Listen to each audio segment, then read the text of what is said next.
შეზღუდული შედეგების მქონე პირები მთელი მსოფლიოს მასშტაბით აწყდებიან სხვადასხვა ბარიერებს სამედიცინო სერვისების მიღების დროს.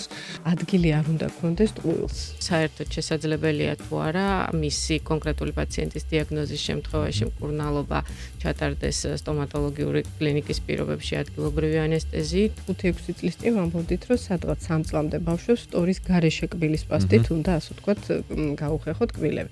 იწვევს ზუზუთი კვება კარიერას. აი, ეხლავე გავხდი ამ თემას. ბოთლი თუ იწვევს ის რატო არის? ასეთი ბავშვების შემთხვევაში სასურველია, რომ კბილების აღმოჭრის თანავე სარძევე უკვე გაკეთდეს ხელოვნური გვირგვინები. იმიტომ რომ სერვისი არ არსებობს, ამის გამო ადამიანი არ შეიძლება რომ ტანჯვას განესტიდეს. აი ასე მარტივად შეიძლება აი ამ საკითხს მოუარო. რეალურად ეს მინანქარი იფსქნება კბილიდან. აი ყველა პაციენტთან დავნიშნოთ ეს ფტორისაბები თუ აუცილებელია რომ რაღაცა კონტინგენტს დავნიშნოთ. ბრიტანელმა მეცნიერებმა მოახერხეს ის, რომ ხელოვნურად შექმნეს მინანქრის მსგავსი სტრუქტურა. დავასრულეთ ამ სტაფილოს მირთმევა ჩვენ.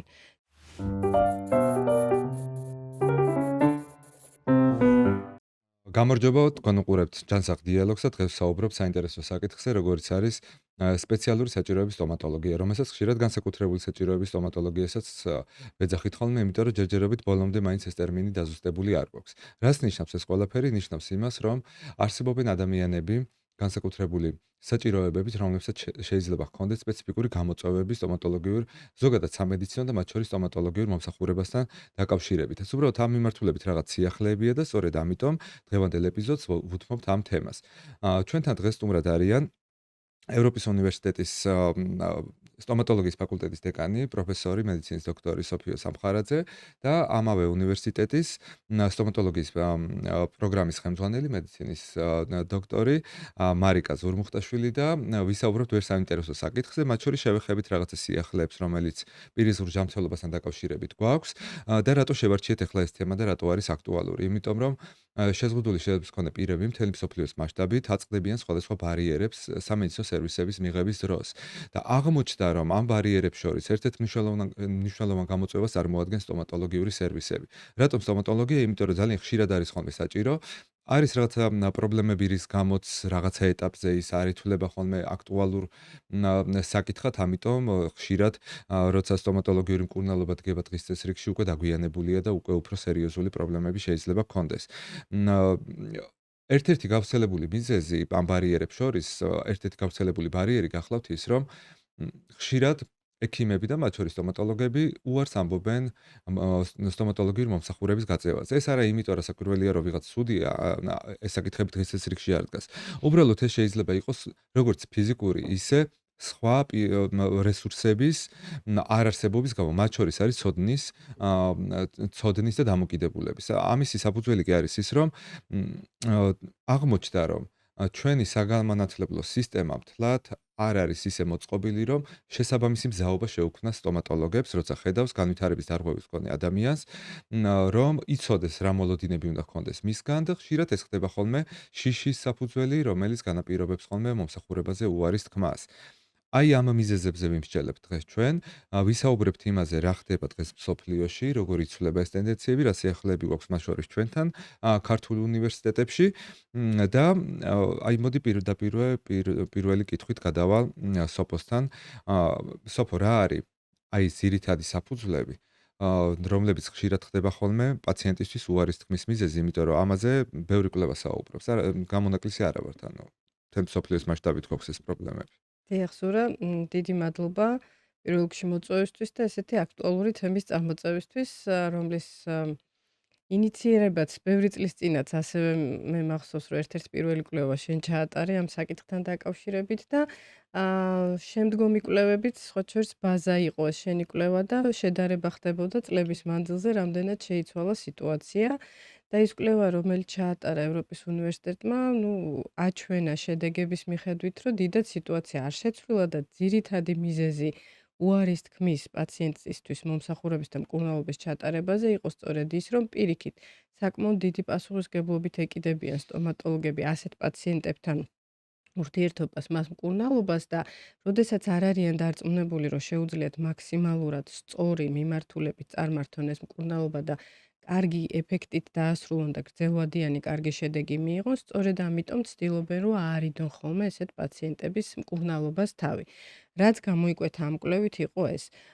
და იყო ესეთი მოთხოვნა კომენტარებში დაწერილი, რომ თუ იქნებოდა შესაბამისი კურსები, ერთდღიანი, ორდღიანი, როდესაც შეძლებდნენ ისინი, რომ დასწრებოდნენ ესეთ, ვთქვათ, ტრეინინგი იქნება, გადამზადება თუ რასაც დავარქვევთ, რომ იცოდნა, რაც მათ ჰქონდათ, კიდევ უფრო გაემდიდრებინათ გარკვეული დაავადებების და შეზღუდული შესაძლებლობების მიმართულებით, იქნებოდა მათთვის ძალიან კარგი და ეს უკვე აი ამ უარის თქმის, ასე ვთქვათ, მიზეზებს ბევრად უფრო შეამცირებდა და ეს პაციენტებიც მიიღებდნენ შესაბამისად ადეკვატურ მკურნალობას.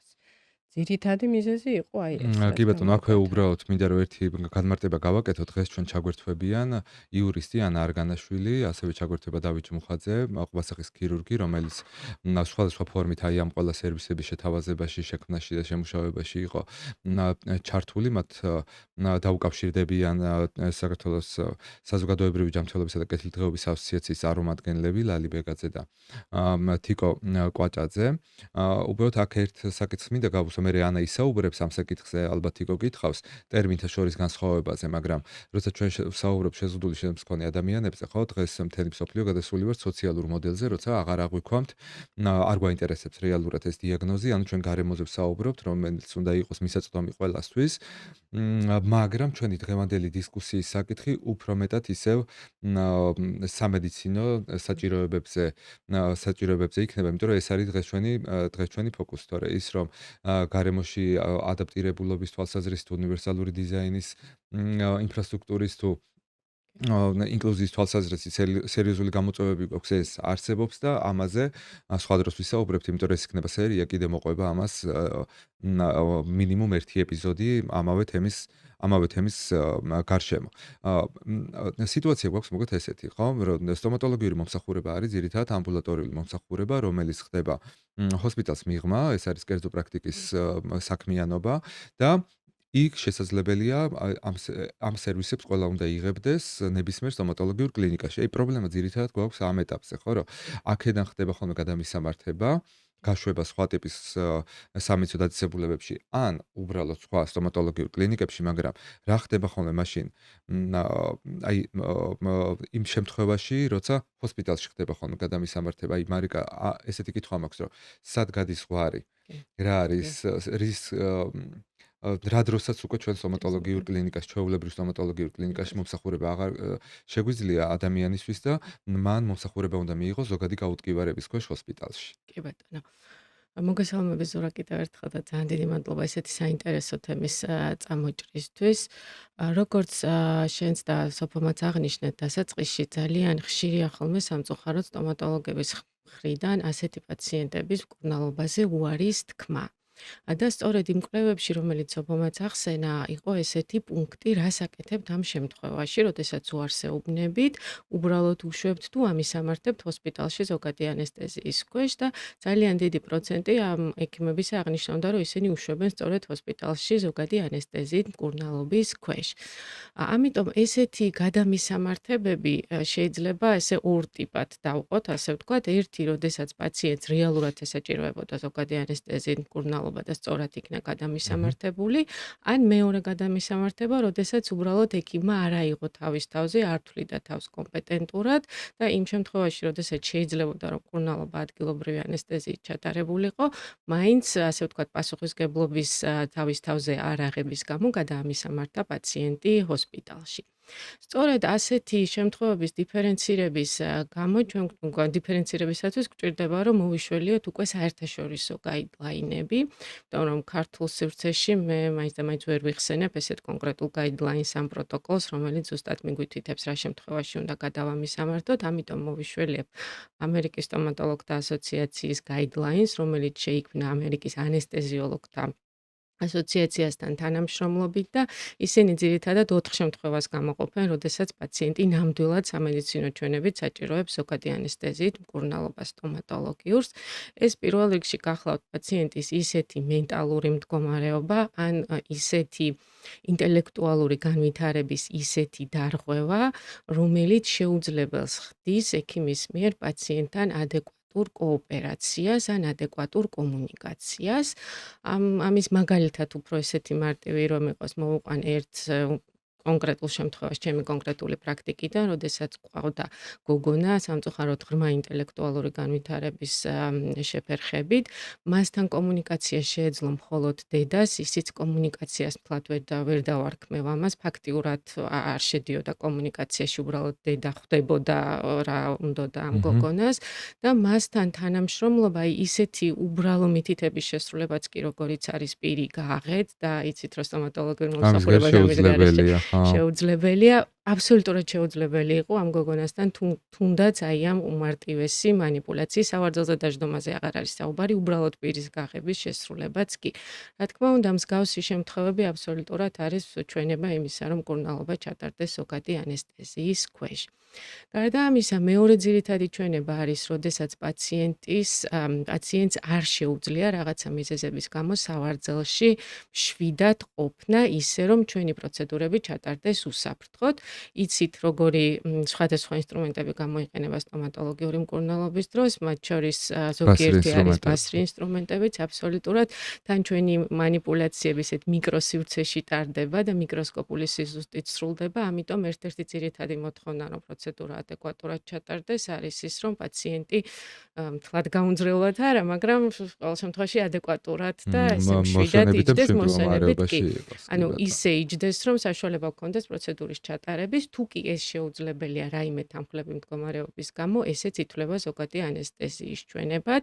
ესეთი შემთხვევაც ქონია კლინიკურ პრაქტიკაში, პაციენტი იყო ზოგადად, ვთქვათ, არ ქონდა არც ინტელექტუალური განვითარების შეზღუდვა, არც რაიმე თანხმლები განსაკუთრებული დაავადება, უბრალოდ ქონდა ტიკური აშლილობა, რაც აბსოლუტურად გამორიცხავდა მის თუნდაც ერთი წუთის მანძილზე მოსვენებულ მდგომარეობაში ყოფნას, ქონდა უნებლიე მოძრაობები და ჩავთვალეთ, რომ მასთან უსაფრთხო არ იქნებოდა ადგილობრივი ანესტეზიით მუშაობა და ისიც გადამისამართა ზოგადი ანესტეზიით მკურნალობისათვის.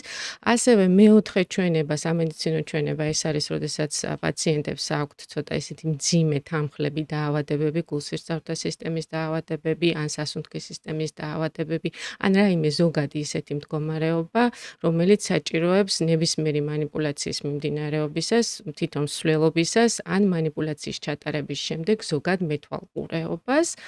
ასეთ შემთხვევაში ჯობია რომ ჩატარდეს ზოგადი ანესტეზიის და ზოგადი მონიტორინგის პირობებში. ხო, რაც შეუძლებელია ჩვეულებრივ სტომატოლოგიურ კლინიკაში. დიახ, აბსოლუტურად და მეოთხე ჩვენება, ყველაზე ესეთი ასე ვთქვათ, მსუბუქი ჩვენება არის, ეს არის, როდესაც პაციენტს აქვს უბრალოდ ისეთი შიში, ისეთი დენტოფობიის, ისეთი გამოხატულება, რომ უბრალოდ უარს ამბობს პროცედურის ჩატარებაზე. ანუ არ აქვს არანაირი შეზღუდული შესაძლებლობა, უბრალოდ უარს ამბობს. ასეთ შემთხვევაში უბრალოდ ერთ დავამატებ რომ აქ შეგვიძლია გამოვიყენოთ ფსიქოთერაპიას, თუ კი პაციენტი ამაზე დაგვეთანხმება, თუ კი ამაზე არ წამოვან არაეფექტური იქნება, ასეთ შემთხვევაშიც უნდა გადავამისამართოთ ზოგადი ანესტეზიით მკურნალობისათვის. პრინციპში მარიკა, რაც შენ თქვი, ეგენი ამ კვლევებშიც ამოდიოდა ხო, რომ ისეთი მდგომარეობები, არ აქვს მნიშვნელობას განვითარების არღვევა იქნება რაიმე სპეციფიკური სამედიცინო საჭიროება თუ ზოგადად, რომლებიც ქცევაზე ახდედნენ გავლენას ადამიანის, აი სწორედ ეს ადამიანები ხდებოდნენ ხოლმე ობიექტები აი ამ გადამისამართების ან ხო უარის თქმის მაგრამ კიდე ერთხელ მინდა რომ გავიმეორო რომ ეს უარის თქმას მაინც და მაინც ესეთ ნეგატიურ კონტექსტში ჩვენ არ განვიხილავთ, იმიტომ რომ ზოგჯერ ეს საჭიროა, მნიშვნელოვანიც არის, მაგრამ ნუ მათ შორის იმისათვის რომ ჩვენების მიხედვით მოხდეს ეს გადამისამართება, ამიტომ არის საჭირო რომ შესაბამისი ინფორმაციები გქონდეს. მოგეთ სანამ ახლა ამ ყველაფერს ისევ უფრო მეტად ჩავღრმავდებით, სოფო მარიკაც საუბრობდა ახლა აი კომუნიკაციაზე, როგორც უმნიშვნელოვანესზე, იმიტომ რომ მეც ხშირად ახლა სხვადასხვა პროფილის სტუდენტებს მაგას ვეუბნები ხოლმე, რომ არის რაღაცა სპეციფიკური სპეციალობები მედიცინაში, სადაც კომუნიკაციის გარეშე არის შეუძლებელი. არის სადღაც, სადაც სირთულეა, იქ სადაც დამყოლობა ეს თანამშრომლობა ყველა შემთხვევაში ძალიან მნიშვნელოვანია, ხო ეს მკურნალობის შედეგსაც აუმჯობესებს, იმიტომ რომ ეს ნდობა როცა არის პაციენტის მხრიდან, მისი მზაობაც იზრდება ამ სულ ყველაფერზე. მაგრამ თუ პაციენტთან თანამშრომლობა არ შედგა სტომატოლოგიაში და პირი არ გააყო, ხო ჩვენ უბრალოდ ვერაფერს ვერ უბრალოდ გავაკეთებთ, ხო? იმიტომ რომ არიან რაღაც არის სპეციალობები, სადაც შეგვიძლია ანალიზების საფუძველზე ზოგადი სურათი შექმნა, დანიშნულება გასცე და სტომატოლოგიაში ეს უკვე სერიოზული პრობლემაა. რა სტრატეგიები შეგვიძლია გამოვიყენოთ ახლა ამ შემთხვევაში? კომუნიკაციის რა არის ძირითადი ბაზისური საკითხები, რომელიც უნდა იცოდეს, აი ყველა ექიმაც უნდა იცოდეს, მშობელმაც უნდა იცოდეს, დაინტერესებულმა ადამიანმაც უნდა იცოდეს ამ კომუნიკაციისთვის. კი, ალბათ მთავარი არის, ნახეთ, შევაფასოთ პაციენტის როგორ გითხრათ, თვითონმზაობა, ნებისმიერი ასაკის პაციენტის, აი შემოსვლისთანავე დიდ პაციენტსაც ეტყობა ეშინია მას სტომატოლოგთან ურთიერთობის თუ არა და განსაკუთრებით, რა თქმა უნდა, ბავშვებში ეს ძალიან ესე თვალნათლივ ჩანს და მოდით რახან ისე თვალნათლივ ჩანს ბავშვებით დავიწყოთ, იმიტომ რომ აქაც ძალიან მნიშვნელოვანია ის პირველი განწყობა, პირველი გამოცდილება, რა გამოცდილებასაც შეიძენს ბავშვი, იმიტომ რომ გაყვება რეალურად მთელი ცხოვრების მანძილზე და სწორედ შეიძლება ის დენტოფობიაც კი, აი ამ აქედან პირველი გამომდინარე. გამოცდილების, ასე ვთქვათ, მიზეზი იყოს. აუცილებელია და ძალიან მნიშვნელოვანია, რომ აი ბავშვთან როცა ვსაუბრობთ, კი მშობელს მოყავს ან ვიღაც თანხლეპირს მოყავს, მაგრამ პაციენტი იმ კონკრეტულ შემთხვევაში ეს პატარა ადამიანია.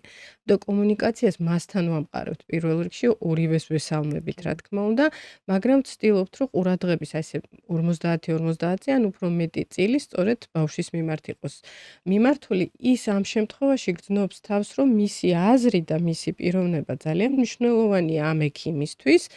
ასევე გრძნობს, რომ რადგან ის მნიშვნელოვანია მისი თანხმობა, უარყოფა ან რაღაცა, ასე ვთქვათ, მოთხოვნა, ასევე შეიძლება იყოს დაკმაყოფილებული და შესრულებული და გარკვეულწილად ეს ყველაფერი უქმნის უსაფრთხოების შეგრძნებას და როცა ადამიანი თავს უსაფრთხოდ გრძნობს რაღაც გარემოში, იქ თანამშრომლობა ბევრად უფრო პროდუქტიული გამოდის. აქედან გამომდინარე, მაქსიმალურად ვკონცენტრირდებით ბავშვზე, ვეკითხებით, ასე ვთქვათ, მის ჩივილებს, რატომ მოვიდა, რატომ მოინდომა ჩვენთან სტუმრად მოსვლა, რა არის ამის მიზეზი.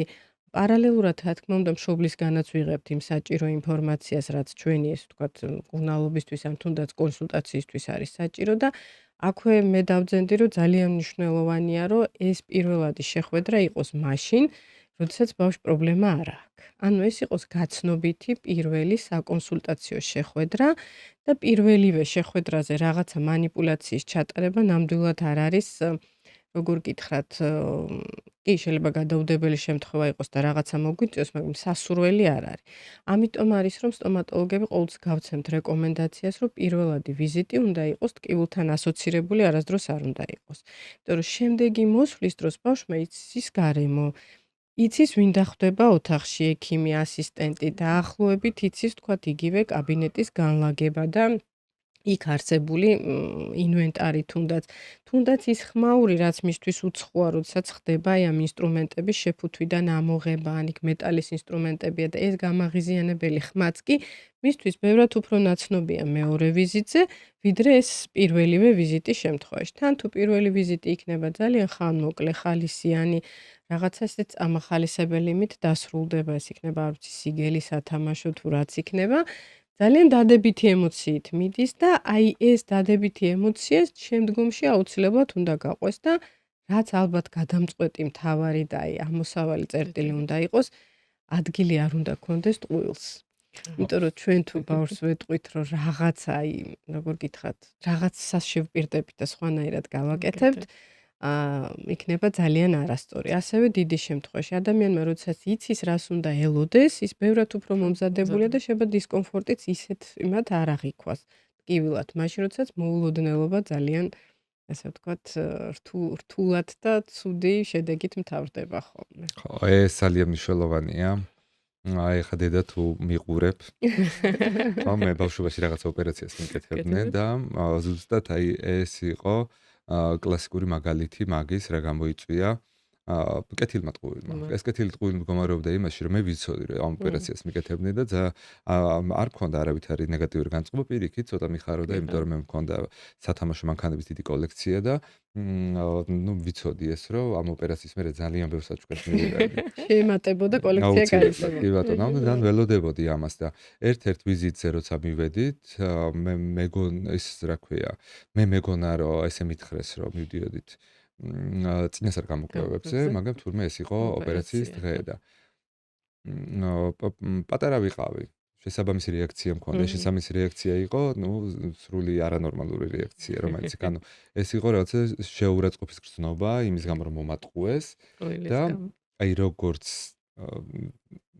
იტყვია ხოლმე შევედი ამ იმაში ნარკოსში, ანუ ზოგადი გაუტკივარებით კეთდებოდა ეს ოპერაცია, ისევე გამოვედი და ისე გაგრძელდა რეაბილიტაციის შემდგომი პერიოდიც, ხო? მათ უბრალოდ უნდათ რომ არ მენერვიულა წინასწარ ამისთვის, მაგრამ რეალური შედეგი დადგა აი ესეთი, რომ იმის შემდეგ მე სამედიცინო манипуляციებზე მახსოვს ესეთ შემთხვევაც ერთ-ერთ პოლიკლინიკაში პირველ სართულზე მიმიყვანეს გლანდებზე გასასინჯად და რო შევედით, ფანჯარა დავინახე და ფანჯრიდან გადავხდი და გავიქეცი და ეს მომდევდნენ და მე გავრბოდი, ეხლა განერამესი შემეშინდა, მაგრამ პროტესტი მქონდა. აი იმ ყველაფრიდან გამომდინარე, ცუდი გამოცდილება დამიგროვდა. სოფო, რაც ეხლა შენი საუბარი ეს ხო განსაკუთრებით კიდევ მნიშვნელოვანია, როცა ჩვენ გვაქვს განვითარების დარღვევები. რა თქმა უნდა. ხო, და მით უმეტეს იმ შემთხვევაში, როცა მაგალითად აუტიზმის შემთხვევაში. აქვე თქვენ დაინახავთ ახლა ჩვენს ეპიზოდს აუტიზმის შესახებ რეკომენდაციას ვუწევ, რომ ამ ეპიზოდს მოусმინოთ, იმიტომ რომ ამ საკითხზე იქ ძალიან ბევრი ვისაუბრეთ, მაგრამ აქაც მინდა რომ კიდე ხაზი გავუსვათ ერთხელ. იმ შემთხვევაში, როცა უცხო გარემოში ადამიანი ხო, რასაკვირველია, შეიძლება იყოს ალბათობა იმის, რომ რაღაცა ტიპის ისეთი ქცევები, პრობლემური ქცევები გამოვლინდეს, რომლებიც არ იქნება ან დამაზიანებელი შეიძლება იყოს, ან შეუფერებელი გარემოსთვის და ასე შემდეგ და ის, რაზე შენ საუბრობდი, რეალურად ამის ალბათობას ამცირებს, იმიტომ რომ თუ კი რაღაცა მთლად უცხო გარემოში არ არის, შეიძლება რომ აი ეს შეგრძნებები, რომლებიც იყოს მინიმუმამდე დავიყვანოთ წინასწარი კი ბატონო. მაგრამ პრაქტიკაში ხო რეალურად ასე არ აქვს ხოლმე. რაც ასევე გასაგებია ერთის მხრივ, იმიტომ რომ ჩვენ შემდეგ ეპიზოდში, ამ სერიის შემდეგ ეპიზოდში გვაყოლებიან ასევე მშობლები, მაგათი დაუნის სინდრომის მქონე ადამიანების, რომლებიც საკუთარ გამოცდილებას უფრო კარგად გააზიარებენ, მაგრამ ზოგად პრაქტიკას რო შევხედოთ, აქ რამდენიმე საინტერესო საკითხს გავუსვი შენ ხაზი. პირველი ეს იყო პირველი მოდი ცოტა უფრო დასაწყისზე გადავა, რაზეც საუბრობდი. კომუნიკაცია, რომელსაც ვამყარებთო ბავშვთან შენ თქვი. ხო, რომელიც არის ძალიან მნიშვნელოვანი, იმიტომ რომ სხვა კვლევების მიხედვით გვქონდა ესეთი მონაცემებიც, რომ თვითონ შეზღუდული შემთხვევის მქონე ადამიანები ხშირად აღნიშნავენ, რომელსაც არ აქვს არავითარი ინტელექტუალური განვითარების შებერხება, არაფერი, ხო, ჩვეულებრივი ადამიანია, უბრალოდ მაგალითად მხედველობის პრობლემები შეიძლება ქონდეს.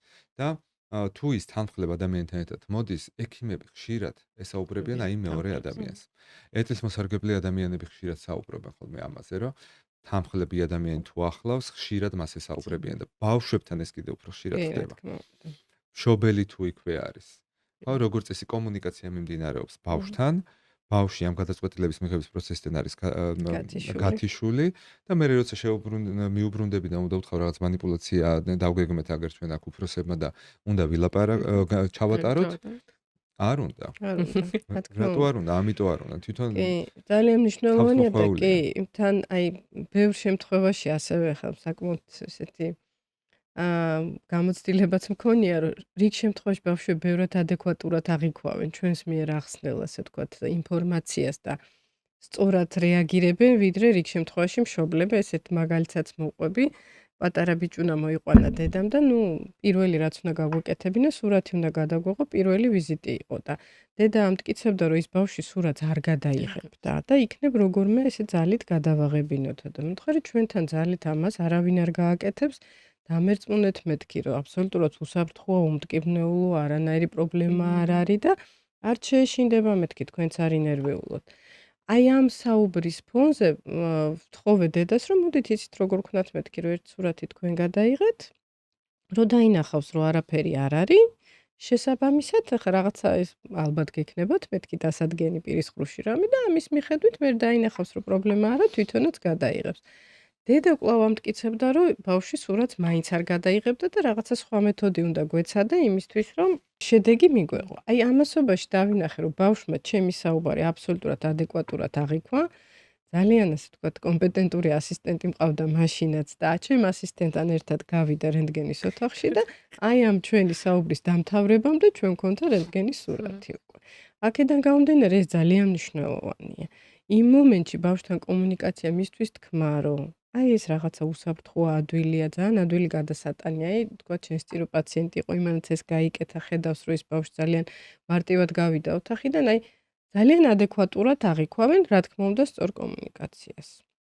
ეს ძალიან და მნიშვნელოვანია. ნუ კიდევ რაზეც შენი საუბრობდი, რომ რაღაც სასიამოვნო სტიმულებზე და ასე შემდეგ, ეს გამტკიცების პროცესიც ასევე ძალიან მნიშვნელოვანია, ხო, ეს არის ბაზისი ქცევის მართვის სტრატეგიების, რომელიც ბავშვია თუ დიდია, ამას დიდი მნიშვნელობა არ აქვს. მარიკა, ესეც შეკითხვა მექნება, რომ ეხლა აი სხვადასხვა სამედიცინო დიაგნოზები, ან ზოგადად მდგომარეობები, რომლებიც შეიძლება სამედიცინო დიაგნოზი არ იყოს, ხო? რამდენად ცვლის აი სტომატოლოგიური მკურნალობის გეგმასა და მიდგომებს შემდეგ. კი, რა თქმა უნდა. რეალურად გვაქვს ეს განსხვავებები? კი, რა თქმა უნდა, ესეთი განსხვავებები რეალურია და პირველ რიგში რეალურია და ყველაზე მნიშვნელოვანი გადაწყვეტილება ის არის მისაღები, რომ საერთოდ შესაძლებელია თუ არა მისი კონკრეტული პაციენტის დიაგნოზის შემთხვევაში მკურნალობა ჩატარდეს სტომატოლოგიური კლინიკის პირობებში ადგილობრივი ანესტეზიით, თუ უნდა გადამისამართდეს ჰოსპიტალში ზოგადი ანესტეზიით მკურნალობისათვის, ხო? პირველი ცვლილება, ასე რომ ვთქვათ, მიდგომაში და მკურნალობის ტაქტიკაში ეს შეიძლება იყოს, ამითი შეიძლება შეიცვალოს. გარდა ამისა, თუ კი უკვე ჩავთვლით და მისი მდგომარეობა გვაძლევს საშუალებას, რომ манипуляცია ჩატარდეს სტომატოლოგიური კლინიკის პირობებში და ადგილობრივი ანესტეზიის პირობებში, აქაც რა თქმა უნდა გვაქვს გარკვეული ცვლილებები და ექიმი სტომატოლოგები ხშირად გამოხატავენ ხოლმე სურვილს, რომ გქონდეთ მეტი ინფორმაცია და მეტად ჩაუღრმავდნენ კონკრეტულ შემთხვევაში, როგორი მიდგომები შეიძლება რომ გქონდეთ. ეს საკმაოდ ფართო თემა არის, ალბათ ერთი მთლიანი სასწავლო კურსის თემაა და რთულია ძალიან მოკლე დროში მოვიცვათ, მაგრამ ვეცდები, რომ ძირითადად რაღაცა ესეთი საბაზისო ყურადსაღები მომენტებს გავუსვა ხაზი. პირველ რიგში ეს ეხება, რა თქმა უნდა, გულსისხლთა სისტემის დაავადების მქონე პაციენტებს, იმიტომ რომ ასეთი პაციენტები ძალიან ხშირია ჩვენს კლინიკურ პრაქტიკაში.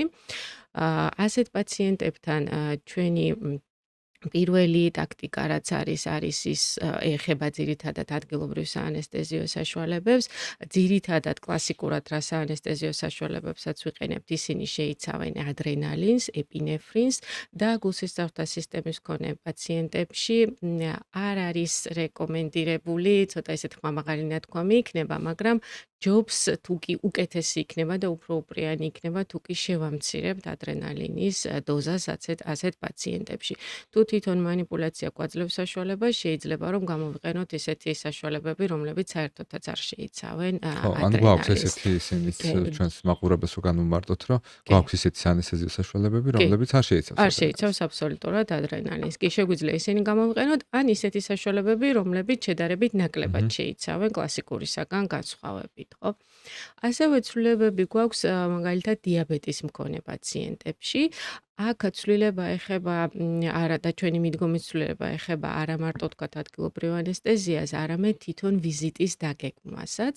ასეთ პაციენტებში სასურველია, რომ წინასწარ გავაფრთხილოთ პაციენტი, რომ იგი იყოს საკვები ქონდეს მიღებული. ჯობია რომ ვიზიტი დაინიშნოს დღის პირველ ნახევარში. აუცილებლად ისე უნდა გავთვალოთ ვიზიტი, რომ მას არ მოუწიოს ლოდინი, იმიტომ რომ ვიცით რომ ესეთი პაციენტები საკვებს აწყებულობენ საათობრივად და გარდა ამისა წამლებს ღებულობენ საათობრივად, რაც მათი ნორმალური ჯანმრთელობის მდგომარეობის შენარჩუნებისათვის ძალიან მნიშვნელოვანია, ამიტომ თვით აი ვიზიტის დაგეგმვაც კი მათ ჯანმრთელობის მდგომარეობას უნდა მოვარგოთ. უშუალოდ ადგილობრივ საანესტეზიო საშუალებას რაც შეეხება, რა თქმა უნდა, აქაც სასურველი იქნება, თუ კი მინიმუმამდე იქნება დაყვანილი იგივე ადრენალინის გამოყენება. ზოგი არსებობენ პაციენტები, რომელთა მიმართებაშიც შეიძლება უფრო მაღალი უფრო მეტად გვეშინოდეს ჩვენ, ვიდრე რეალურად უნდა გვეშინოდეს. აი ესეთი არის მაგალითად ეპილეფსია, ასევე ჩემი პრაქტიკიდან მოვიყვან შემთხვევას, რომ წლების წინ ვიდრე შედარებით ნაკლები ცოდნა მქონდა, მაშინ ძალიან მეშინოდა და არ გამოვრიცხავდი, რომ უარი მეთქვა საერთოდ ასეთი პაციენტების მკურნალობისათვის, მაგრამ მას შემდეგ რაც გავიღრმავე ცოდნა ამ საკითხებში, აღმოჩნდა, რომ თურმე ეპილეფსიის მქონე პაციენტებში ადგილობრივი ანესტეზიის გაკეთება, თუ კი ეპილეფსია მართულია და პაციენტი ღებულობს მისთვის განკუთვნილ მედიკამენტებს და თუ კი ჩვენს მისაღები დოზით გავაკეთებთ ადგილობრივ ანესტეზიას, აბსოლუტურად უსაფრთხოა და პირიქით ბლოკავს კიდევაც აი ამ ეპილეფსიური კრუნჩხების განვითარებას. რა თქმა უნდა, კიდევ ერთხელ ხაზს გავუსვამ, რომ თუ კი ეპილეფსია მართულია და თუ კი ჩვენს მისაღები დოზით ვაკეთებთ ადგილობრივ საანესტეზიო საშუალებას. მაგრამ თუ მაინც ეს მოხდება, ყოველ შემთხვევაში ნებისმიერმა ექიმმა იცის როგორ უნდა ეს მართოს ეს ახლა პროცესი, ეს კიდე ბაზისი და ეს კიდე ცალკე ხო, თემა არის, რა ამის თქმა გამო უნდა, თვითონ კი. ეხლა ამ პოტენციურ პაციენტებს და პაციენტებს თვითონაც შეეშინდებათ. არა, საერთოდ რა თქმა ხელში უნდა, კი. არიან, როცა სამედიცინო კი. დაწესებულებაში არიან, კი, ეგ არ იქნება აბსოლუტურად. ხო, ეგ არ იქნება პრობლემა. კი.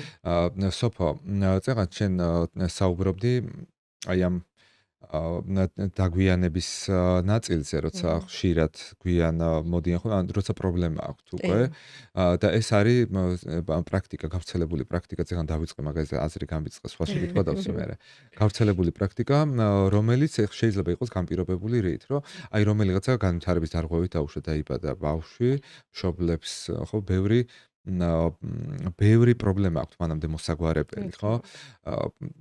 სხვადასხვა ნაწილში. და შესაბამისად შეიძლება წლები ისე გავიდეს, რომ არ ჩაითვალოს ხოლმე, ну ესეთია ზოგადი პრაქტიკა. არ ჩაითვალოს ხოლმე, რომ პირისგრულის ჯანმრთელობა ეს არის მნიშვნელოვანი გამოწვევა და ამას შეიძლება სერიოზული პრობლემები შექმნას. ამიტომ ხშირად ხდება ხოლმე ისე, რომ პირველი ვიზიტი როცა იგეგმება სტომატოლოგიურ კლინიკაში, უკვე სტკივა ადამიანს. ან რაღაცა ისეთი მდგომარეობა გვაქვს, როცა რთულია დახმარების გაწევა, ანუ ძალიან ისეთი ინვაზიური პროცედურის, უფრო მეტი ჩარევის გაკეთება გჭირდება და ის რაზეც ვილაპარაკეთ და ხანგრძლივი პროცედურების ის რაც ვილაპარაკეთ, ანუ ეს ეფექტიანი კომუნიკაცია ცოტა რთული ამბავია. მოდი ცოტა ვისაუბროთ ახლა ჩვენ ამ ყველაფრის თავიდან არიდების გზებზე და ჯერ დავიწყოთ იმით, რომ პირიზრუს ჰიგიენა. ვიცი რომ ძალიან ბევრს საუბრობთ ამაზე. ძალიან. რაც ძალიან კარგია, მაგრამ კიდე მეტი უნდა ვისაუბროთ. მაინც არასაკმარისია. არასაკმარისია. იმიტომ რომ თან ბევრი რაღაცაც იცვლება, ხო? ანუ მიდგომები იცვლება. ახლა 3, 4, 5 და 6 წლის წინაც სხვა რაღაცებს საუბრობდი, დღეს კიდე სხვა რაღაცებს საუბრობთ, იმიტომ რომ ტექნოლოგიები იხვეწება და შესაბამისად ბევრს ვიგებთ უფრო. აი რა არის ახლა კლასიკა? დღეს პირისხროს ჰიგიენური მოვლის და ამ ყველაფრის მორგება როგორ შეგვიძლია ჩვენ განვითარების ისეთ დარღვევებზე, სადაც მანუალური უნარების დეფიციტი შეიძლება იყოს, ინტელექტუალური განვითარების შეფერხება შეიძლება იყოს, სხვა ტიპის საჭიროებები შეიძლება ქონდეს ადამიანს, რა შეიძლება ამ შემთხვევაში უთხრათ უკვე მშობლებს. რა ალტერნატიული საშუალებები გამოიყენო. ზურა დიდი მადლობა. რაღაცა ისე გამოდის ხოლმე, როცა სოციალურ ქსელში რაღაცა ინტერვიუ ყოველთვის ამაზე ვსაუბრებ და რაც უფრო მეტი წელი ვმუშაობ, კიდევ უფრო მეტად წმუნდები, რომ ბევრად უფრო მნიშვნელოვანია ამ საკითხებზე ინფორმაციის მიწოდება ჩვენი საზოგადოებისთვის, იმიტომ რომ ძალიან სერიოზული პრობლემების მარტივად არიდება შეგვიძლია უბრალოდ. რაც შეეხება ესეთ კლასიკურ პირისყრულს მოვლას, რაც მნიშვნელოვანია როგორც ჯანმრთელი, ასევე რაღაცა სპეციალური საჭიროების მქონე ბავშვებისთვის. აუცილებლად ინდივიდუალური ჰიგიენა უნდა დაიწყოს პირველი კბილის ამოჭრისთანავე. ეს შეიძლება მოხდეს კლასიკურად ესეთი ვადების თუ ვიტყვით 6 თვის ასაკში. რა ტიპის დარღვევაც არ უნდა იყოს 6 თვის ასაკში, ვთქვათ. თუ ეს ჩვევა ამ ბავშვის ცხოვრებაში იქნება 6 თვიდან, ის არ გააპროტესტებს, ისევე როგორც კვებას არ გააპროტესტებს, მოვლას არ გააპროტესტებს და არც მშობელს არ ექნება რაღაცა კიდე დამატებითი პრობლემები. აქედან გამომდინარე, აი ადრეული ჩართულობა მის ცხოვრებაში ამ ჩვევის შემოტანა ძალიან მნიშვნელოვანია, როგორც ტიპური განვითარების ბავშვისთვის, ისე რაღაცა პრობლემის მქონე ბავშვისთვის, მშობლისთვისაც.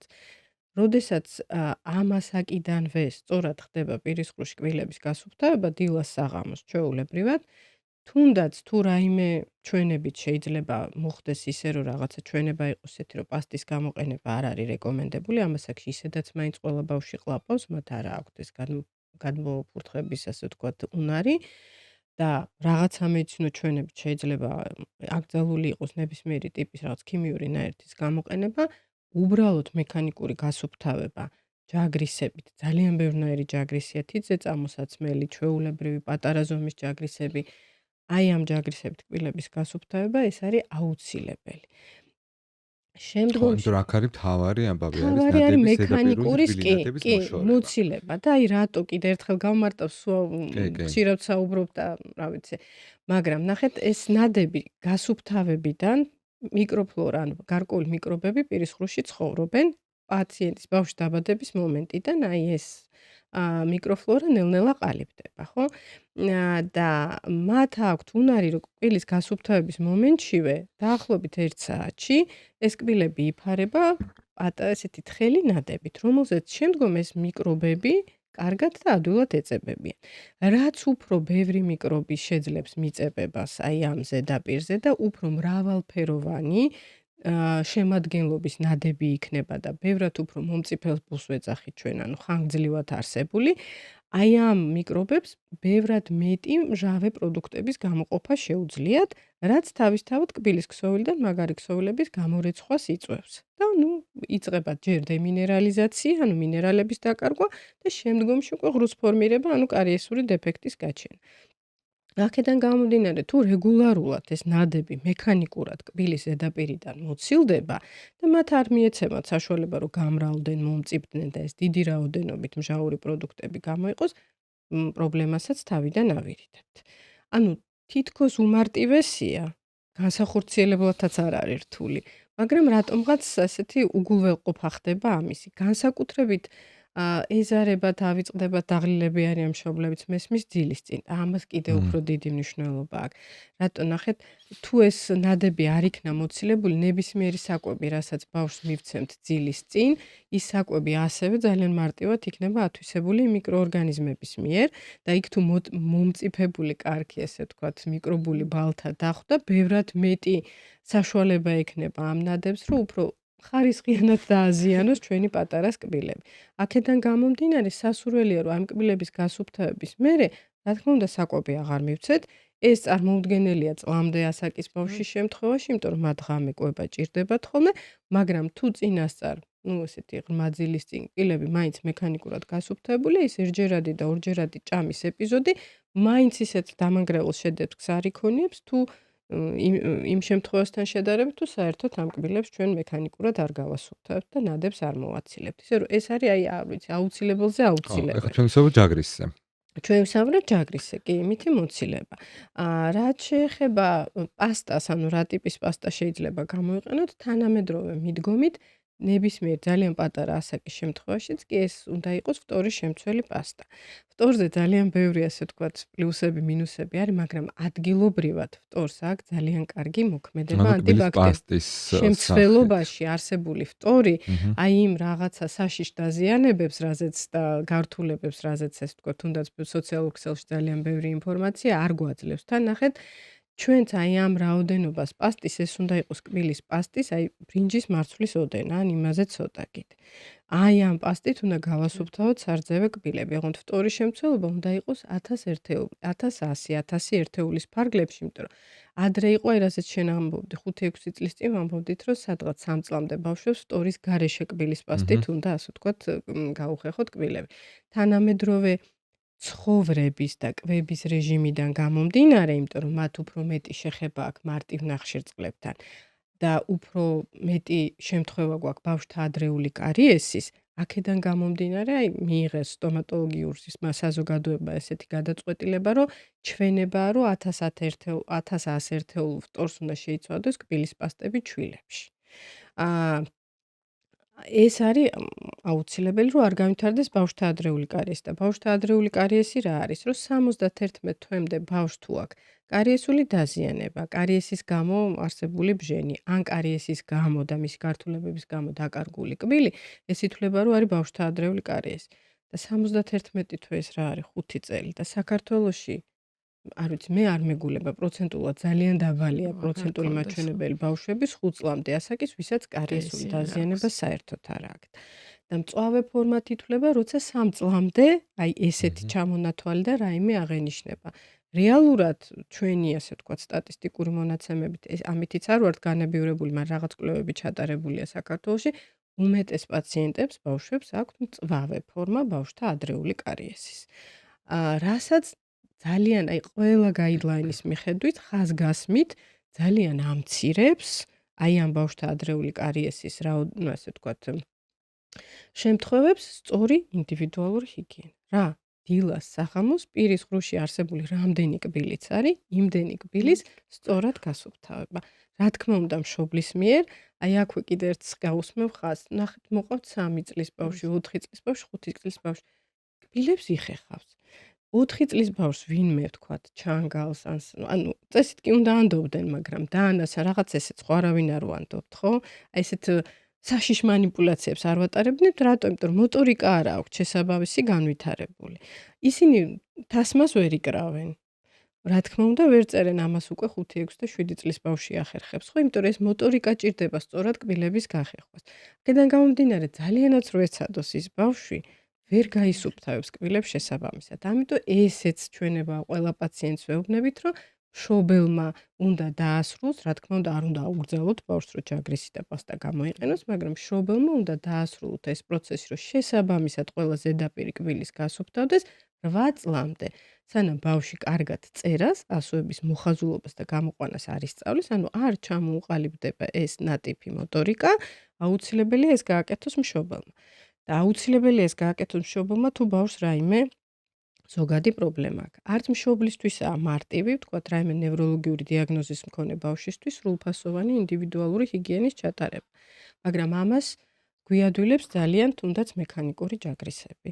იმიტომ რომ ისინი წოდებული აკეთებენ ელექტროჯაგრისები, რომლებსაც აქვთ აი ესეთი მთამბრუნავი, ნახევრად ბრუნავი მოძრაობები. იმიტომ რომ აი ამ ბრუნვის დროს, ნაწილობრივი ბრუნვის დროს, როცა კბილის ზედაპირს შეეხება, კვლევებით დადასტურდა, რომ ბერად მეტ ნადებს აცილებს, ვიდრე ჩვეულებრივი ტრადიციული ხელის ჯაგრისები, რომელთა მოხმარებას გარკვეული, აი რაც აღნიშნე, მოტორიკა და ტაქტიკა ჭირდება, სპეციალურად ცოდნა. და ეს მექანიკური ჯაგრისი იმდენად კარგად აკეთებს ამას, როდესაც აქვს პატარა მრგვალი თავი და ამ მრგვალს თავს აქვს ესეთი სპეციფიური მოძრაობები.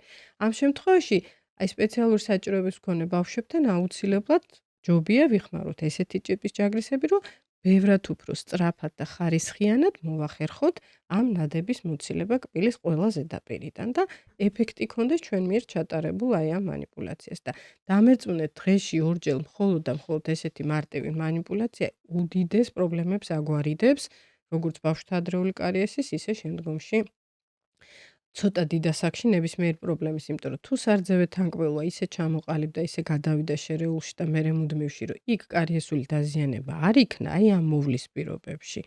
მუდმივი კბილებიც ესე მარტივად არ დაზიანდება, იმიტომ რომ მათ არ დახვდება ის პათოლოგიური მიკროფლორა დიდი რაოდენობით, სწორი ჩვევის გამო და ეს ახლა დამოჭრილი მუდმივი კბილებიც, სანამ მათი მინანქარი დაახლოებით 2 წელი ჭირდება ამ მინანქარს, რომ ბოლომდე მომწიფდეს, მათი ახლა დამოჭრილი მინანქარით ისე მარტივად ამ ჟაური პირობებით, ასე ვთქვათ, ჟაურ გარემოში მოხვედრისაც მინიმალურად იქნება ეს ასე ვთქვათ, არახელსაყრელი გარემო პირობები წარმოდგენილი და აღარ დაზიანდება.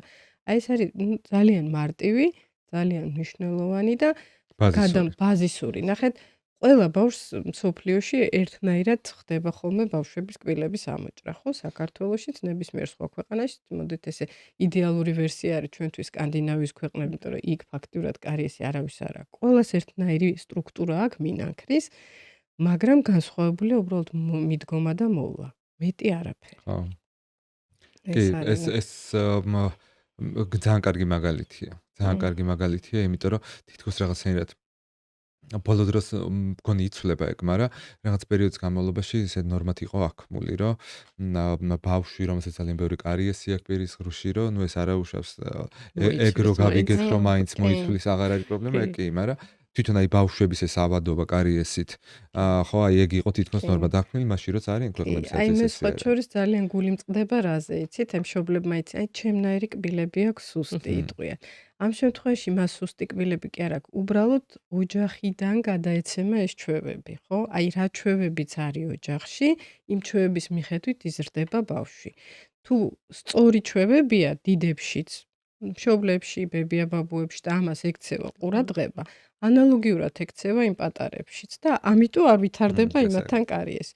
თუ მშობლებს ბევრი დაზიანება აქვს პირის ღრუში, გვაქვს ორი სხვა ვერსია მიმდინარეობს. ან პირიქით ბევრად უკეთ აქცევენ თავის პატარების პირის ღრუს ჯანმრთელობას, თავისი გამოცდილებიდან გამომდინარე და ძალიან კარგად მოვლილები მოყავთ, ან აი ამას აბრალებენ გენეტიკას ან არა და რეალურად აი ამ ჩვევების უგულებელყოფა, როგორც თავის შემთხვევაში, ისე ბავშვის ხო, შემთხვევაში, ან არ ცოდნა, ან რომ არ შეიძლება ცოდნა. ხო რატო კი, არის ესეთი ძალიან კი, მნიშვნელოვანი, ხო? კი. თან მით უმეტეს რაც რო გადის უფრო და უფრო მეც ვიგებთ პირისხრივ ჯანმრთელობის მნიშვნელობაზე, რომ რა თქმა ხო, უნდა, თურმე უმნიშვნელოვანესი. ფლათ ესეთი მოარული თემებიც არ ყოფილა მისი გავლენა ზოგად ჯანმრთელობაზე და კი. ძალიან ბევრ ასპექტზე მოქმედებს. ეგ უბრალოდ სხვა საკითხის სხვა თემაა. სხვა თემაა თუ შორს წაგვეყვანთ. მოგეთ ამ ჰიგიენის ნაწილზე თუ მოგეთ ამ ჰიგიენურ ნაწილს შეძლების დაგვარეთ, როგორც შეგვეძლება, რამდენადაც შეგვეძლება თავიდანვე ყურადღებას მივაქცევთ, შეიძლება ჩვენ ანუ რა სურათი ავირიდოთ თავიდან, ხო, ავირიდოთ სურათი, როცა უკვე გარდაუვალია ზოგადი ანესთეზიის ქვეშ მკურნალობა, იმიტომ რომ მრავლობითი დაზიანება გვაქვს. ამდენი ვიზიტის დაგეგმა, როცა შეიძლება რაღაც პრობლემები იყოს კომუნიკაციაში, ქცევაში და შემდეგ შეიძლება იყოს პრობლემა წარმოუდგენელი მართლა და კი. ამიტომ გვჭირდება უკვე გადამისამართება. აქ იყო მეორე პრობლემა, რომელიც ჩვენ წლების განმავლობაში, კი არა და რა ვიცი, მე მგონი მუდმივად გქონდა ხოლმე, რომ ეს ფინანსური გამოწვევა იყო ოჯახებისთვის. რომლებსაც ჭირდებოდა ზოგადი ანესთეზიის ქვეშ მკურნალობა. ეს პრობლემა მოგვარდა მეტნაკლებად მოგვარდა, იმიტომ რომ გვაქვს ახალი ტექნიკური რეგლამენტი, რომლის მიხედვითაც ადამიანებს, ვისაც ეს სპეციფიკური საჭიროება გააჩნიათ, მათთვის აუცილებელია, რომ სტომატოლოგიური მკურნალობა ჩატარდეს ზოგადი გაუტკივარების ქვეშ, დღეს ფინანსდება და ამ საკითხზე ახლა ჩვენი ასოციაციის წარმომადგენელი თიკო კვაჭაძე, სინათინ კვაჭაძე ესაუბრება ანა არგანაშვილს, იურის, რომელიც მოგვიყვება ისტორიას, როგორ დაიწყო აი ამ ტექნიკურ რეგლამენტზე მუშაობა სამინისტრომ, იმიტომ რომ ამას საფუძველი დაუდეს იურისტებმა, რომელმაც პრობლემა დასახეს. ეხლა რასაც თქვენ მოისმენთ, ხო, იქ სასამართლოს გადაწყვეტილებები, საჩივრები და შემდეგ. ერთხელ კიდე მინდა რომ წინსრებითვე გავაკეთო ამაზე კომენტარი, რომ ეს ნორმალური პრაქტიკაა. მაშინ როცა სახელმწიფო ფუნქციონირებს და ინსტიტუციები ფუნქციონირებენ და ყველა მიცის თავისი საქმე.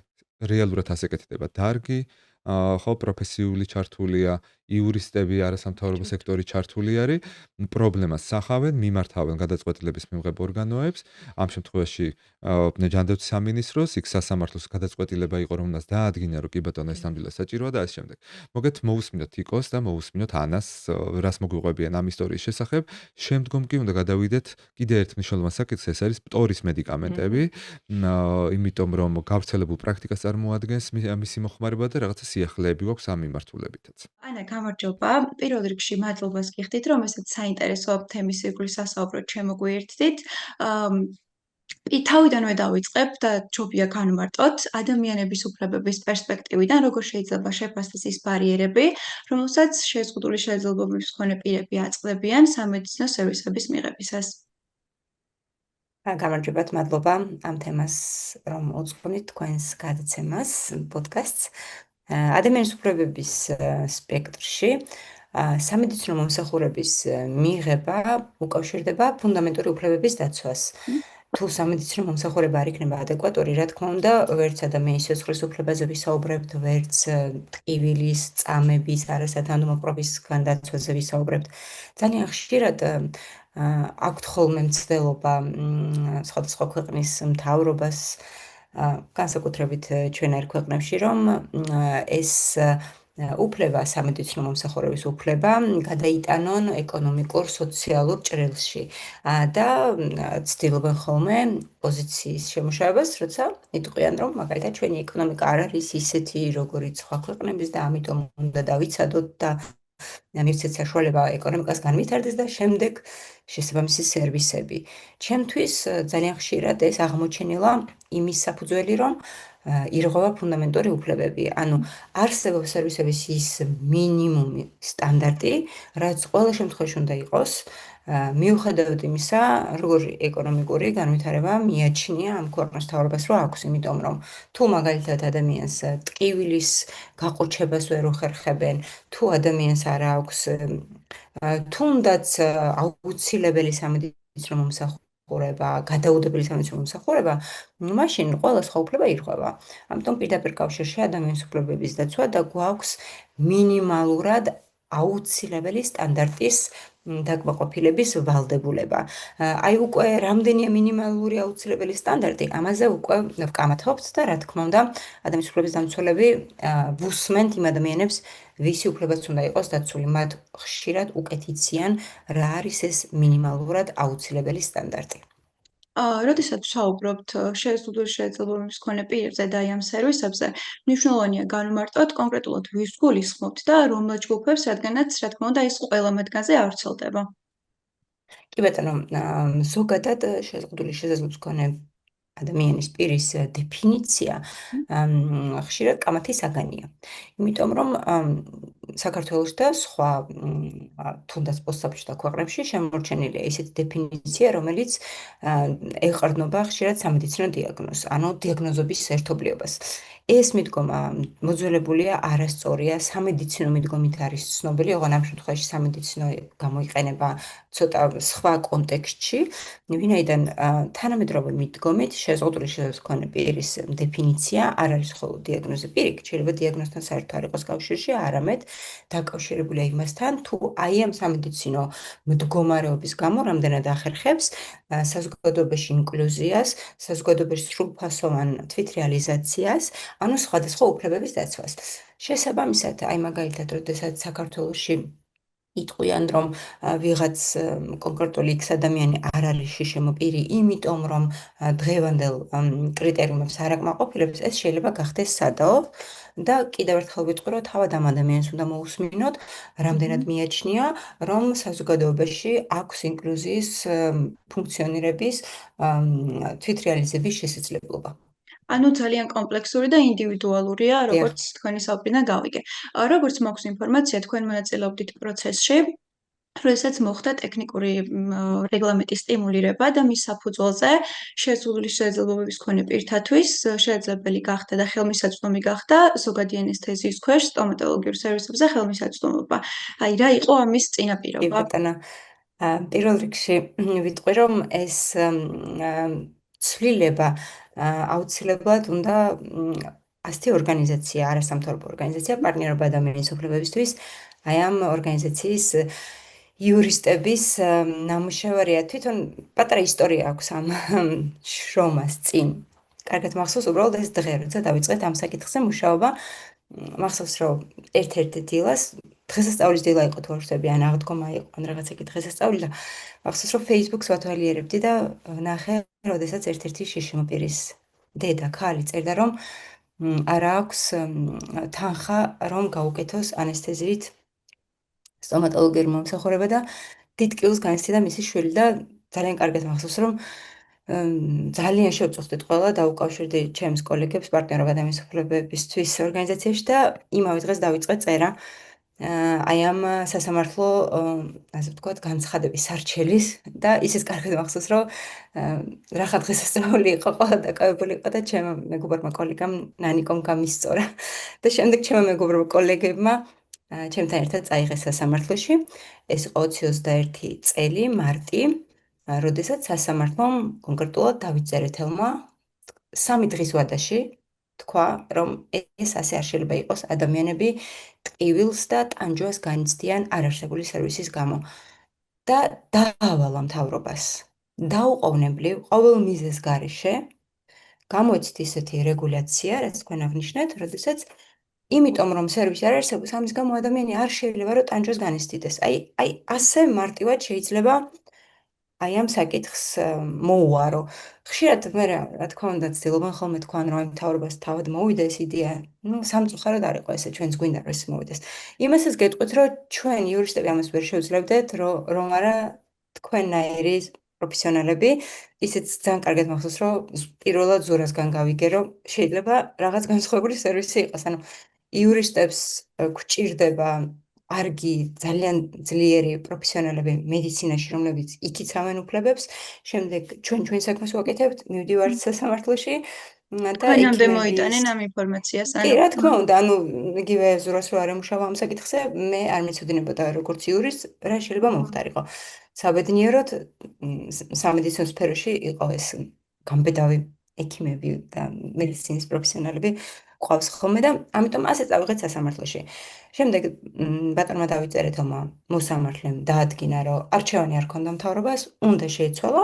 აი ამის შემდეგ უკვე იწყება ეს პროცესი, როდესაც შეიმუშავეს, რაც თქვენ აღნიშნეთ, ის რეგლამენტი და უკვე ცოტა მეტი მოვინდომეთ, უკვე ვინც ვერ იღებდა მათთვის ზიანის ანაზღაურების დაკისრება, ანუ შემუშავების პროცესში, რა თქმა უნდა, კიდევ გამოჩნდნენ სხვა შიშიმო ბავშვები, რომელთაც ჰქონდათ კომუნიკაციის და ქცევის დარღვევა, ხო?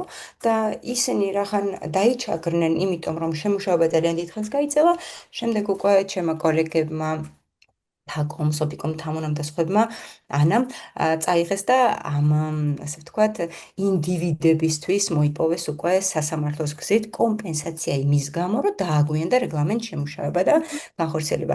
ესე იყო ეს პროცესი. ამის შემდეგ უკვე ჩვენ იურისტებმა გადავაბარეთ ისევ უკან სამედიცინო დარგს და ჩვენ როგორც ვიცით ამ წუთში სამ კლინიკაში არის ეს პროგრამა დანერგილი, თუმცა ეს არ არის ჩვენთვის ბოლო პუნქტი, ეს პროგრამა მუდმივად უნდა პასუხობდეს შიშიმო პირთა საჭიროებებს, ამიტომ თუ რამე ხარვეზები იქნება, ან მაგალითად, თუ ჩვენ კლინიკები და ექიმები გვეტყვიან, რომ სახელმწიფო არასწორად აფინანსებს, მეტი უნდა იყოს, სხვა უკეთესი პირობები გვჭირდება, ესეც შეგვიძლია მოვიპოვოთ, იმიტომ რომ რეალურად უფლებების დაცვა გულისხმობს იმას, რომ მუდმივად ვესწრაფოთ ამ უფლებების უკეთესად დაცვისკენ. აი ესეთი ისტორია იყო. საინტერესო ინფორმაცია იყო და შემთხვევა, აი 4 წელი გავიდა ამ პროცესიდან და თქვენი საუბრეთ კონკრეტულ შემთხვევებზე, ინდივიდებზე და ასევე რამდენიმე კლინიკაზე. აი მაინტერესებს დღესდღეობით, აი უფლებრივად, რამდენად უზრუნველყოფილია ყველა შიშიმო პირისთვის მსგავსი სერვისების, სტომატოლოგიური სერვისების გულისხმობ და ზოგადი ანესთეზიის ქვეშ მისაღებ სერვისების მათ შორის. პირველ რიგში უნდა ვთქვათ, რომ ის შიშიმო პირები, ვისაც არ ჭირდება ზოგადი ანესთეზია, ამ წუთში ამ პროგრამით ალბათ ვერ ისარგებლებენ, იმიტომ რომ სასამართლო გადაწყვეტილება ეხებოდა ვისაც ჭირდება ანესთეზია. ამიტომ მათი ბრძოლა გრძელდება.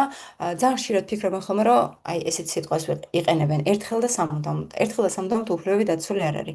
პირიქით, მათაც, ანუ ვინც ამ პროგრამაში ვერ მოხვდა, მათაც უნდა იბრძოლონ, რომ არ ტანჯავდეთ ტკივილი ეკონომიკური შესაძლებლობის შეზღუდვის გამო.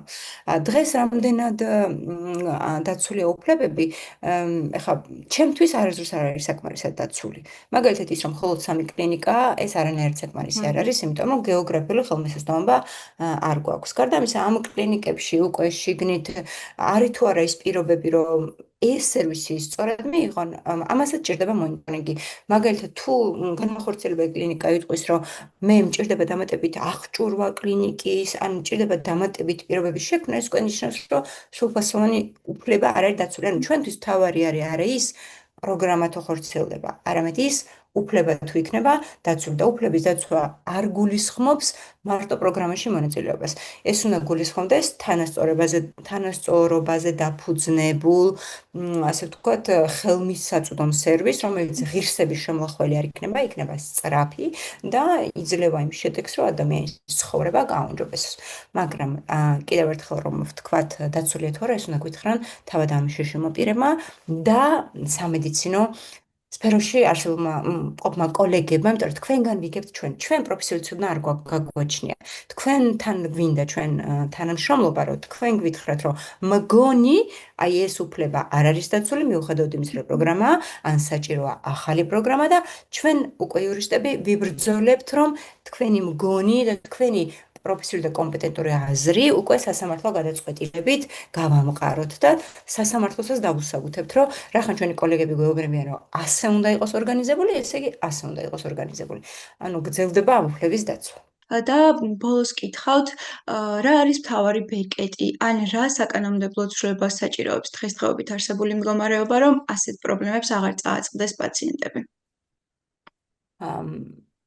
მთავარი ბერკეტი, გამოსავალი ხედვა არის ის, რომ ხშირად როდესაც გვეტყვიან, რომ აი კანონში ეს არ წერია, კანონი ამის საშუალებას არ გვეძლევს, ჩვენ გვახსოვდეს, რომ არსებობს ადამიანის უფლებები, რომელიც უფრო მყარია და უფრო, ასე ვთქვათ, უფრო მდგრადია ვიდრე კონკრეტული ქვეყნის კანონი.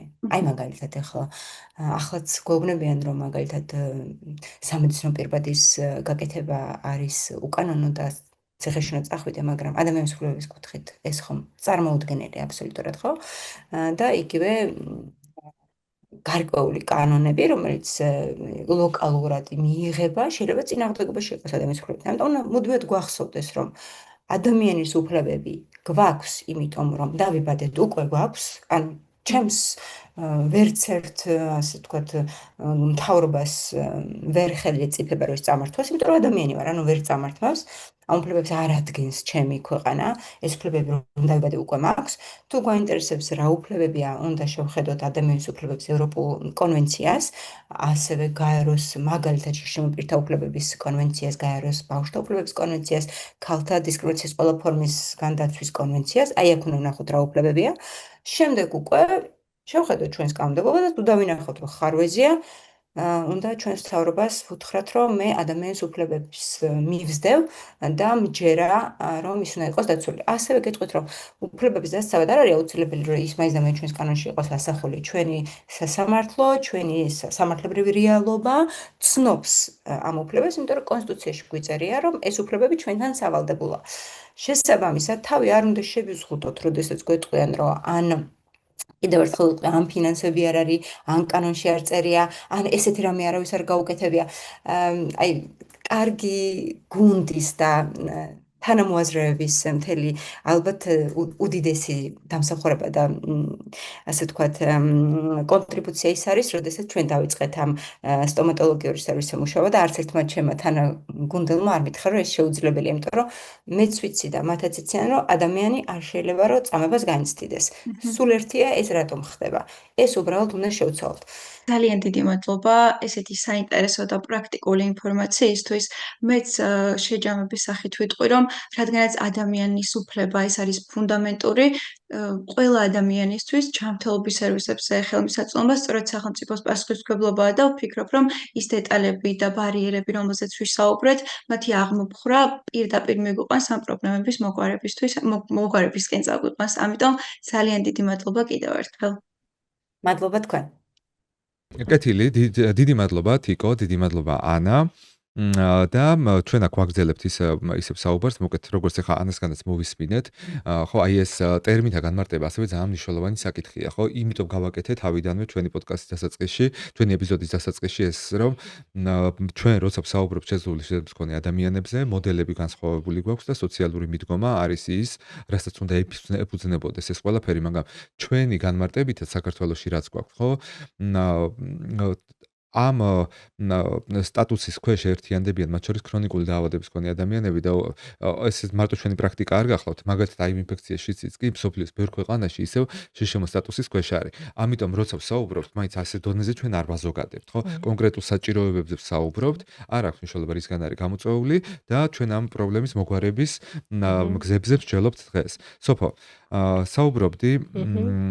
საუბრობდი ამ ჰიგიენის ნაწილზე და მოდი გავაგრძელოთ ახლა, იმიტომ რომ ამ პოდკასტის ჩაწერამდე რამდენიმე დღით ადრე საინტერესო გადაწყვეტილება ვნახეთ ჩვენ ამერიკის სურსათისა და წამლის სააგენტოს, რომელმაც შეზღუდა, განაცხადა, რომ შეზღუდავს ფტორის მედიკამენტების გამოყენებას, რომელიც ითვლებოდა როგორც ერთ-ერთი წამყვანი და მნიშვნელოვანი პროფილაქტიკური ღონისძიება ბავშვებში.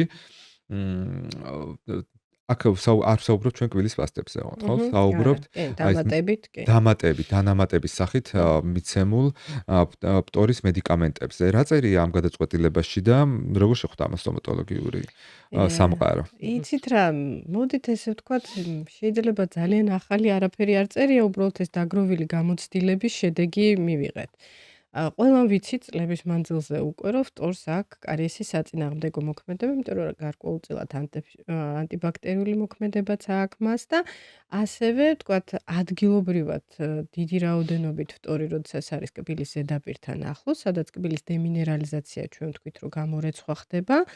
ნერწყვს აქვს უნარი, რომ ეს მინერალები კვლავ შეავსოს, ან ჩვენ პირის ღრუში ეს დედა რემინერალიზაციის პროცესი მუდმივად მიმდინარეობს. და თუ ჩვენი ნერწყვი ფტორით არის გაჯერებული, ჰიდროქსიაპატიტის მაგივრად, რომელიც მინაქრის ნორმალური სტრუქტურა, ყალიბდება ფტორაპატიტი, ანუ ჩაანაცვლებს და ეს ფტორაპატიტი ითვლება კვლევებით დადგენილია, რომ მჟავური გარემოს მიმართ ბევრად უფრო მდგრადია, ვიდრე ჰიდროქსილაპატიტი, ანუ ძალიან მარტივად რო ვთქვათ, ფტორაპატიტით გაჯერებული მინანქარი ბევრად ნაკლებად ზიანდება აი ამ ჟავების გავლენით. სწორედ ეს განაპირობებს ამ ფტორის ესეთ აქტუალობას პირის ხრუს პროდუქტებში გამოყენებას და აი ამ ანტიკარიესულ მოქმედებას, მაგრამ ამას რაღაცა პერიოდის წინ დაემატა წინა საუკუნეში მინდა ვთქვა, ფტორის მიღება დამატებით ფტორის მიღება ზოგი აბების წვეთების და ასე შემდეგ სახით, რომ აი კბილების მინერალიზაციის პროცესში, სანამ ჯერ კიდე კბილი ამოჭრილი არ არის, აი მინერალიზაციის პროცესში ჩამოყალიბდეს კბილი, რომელსაც უფრო მეტი ფტორაპატიტი აქვს, ვიდრე ჰიდროქსილაპატიტი და ეს განაპირობებს კბილი რომ ამოიჭრება, ნაკლებად დაზიანდება კარიესი. და ეს ძალიან მარტივად ყვები, ახლა შეიძლება ბიოქიმიკოსებიც და ჰისტოლოგებიც ცოტა მომედავენ, მაგრამ აი გასაგებ ენაზე ძალიან მარტივად ეს ესია.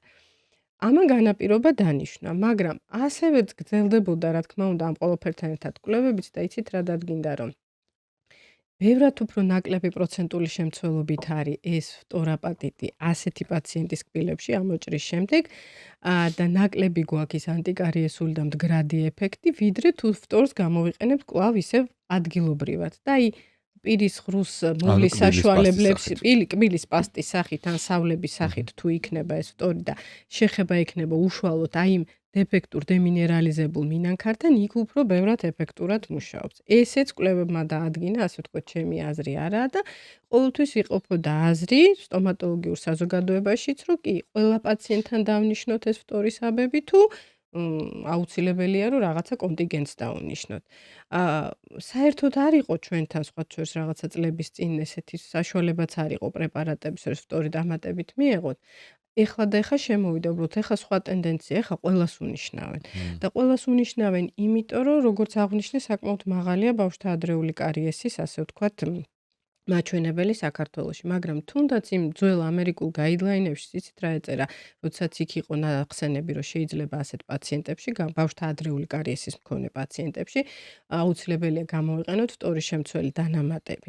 იქვე იყო ყოველთვის ვარსკვლავი და იმ ვარსკვლავის გვერდის ბოლოს ეს ვარსკვლავი იყო განმარტებული, რომ ასეთი პრეპარატების მიღება არ გამორიცხავს, ვთქვათ, იგივე პირის ხრუს რაც შეეხება ფლუოროზის განვითარებას ესეთ პაციენტებში, ანუ ფტორის ჭარბი რაოდენობით არსებობა სისხლში და შემდგომში სხვანაირი მინანქრის მქონე კბილის ამოჭრა.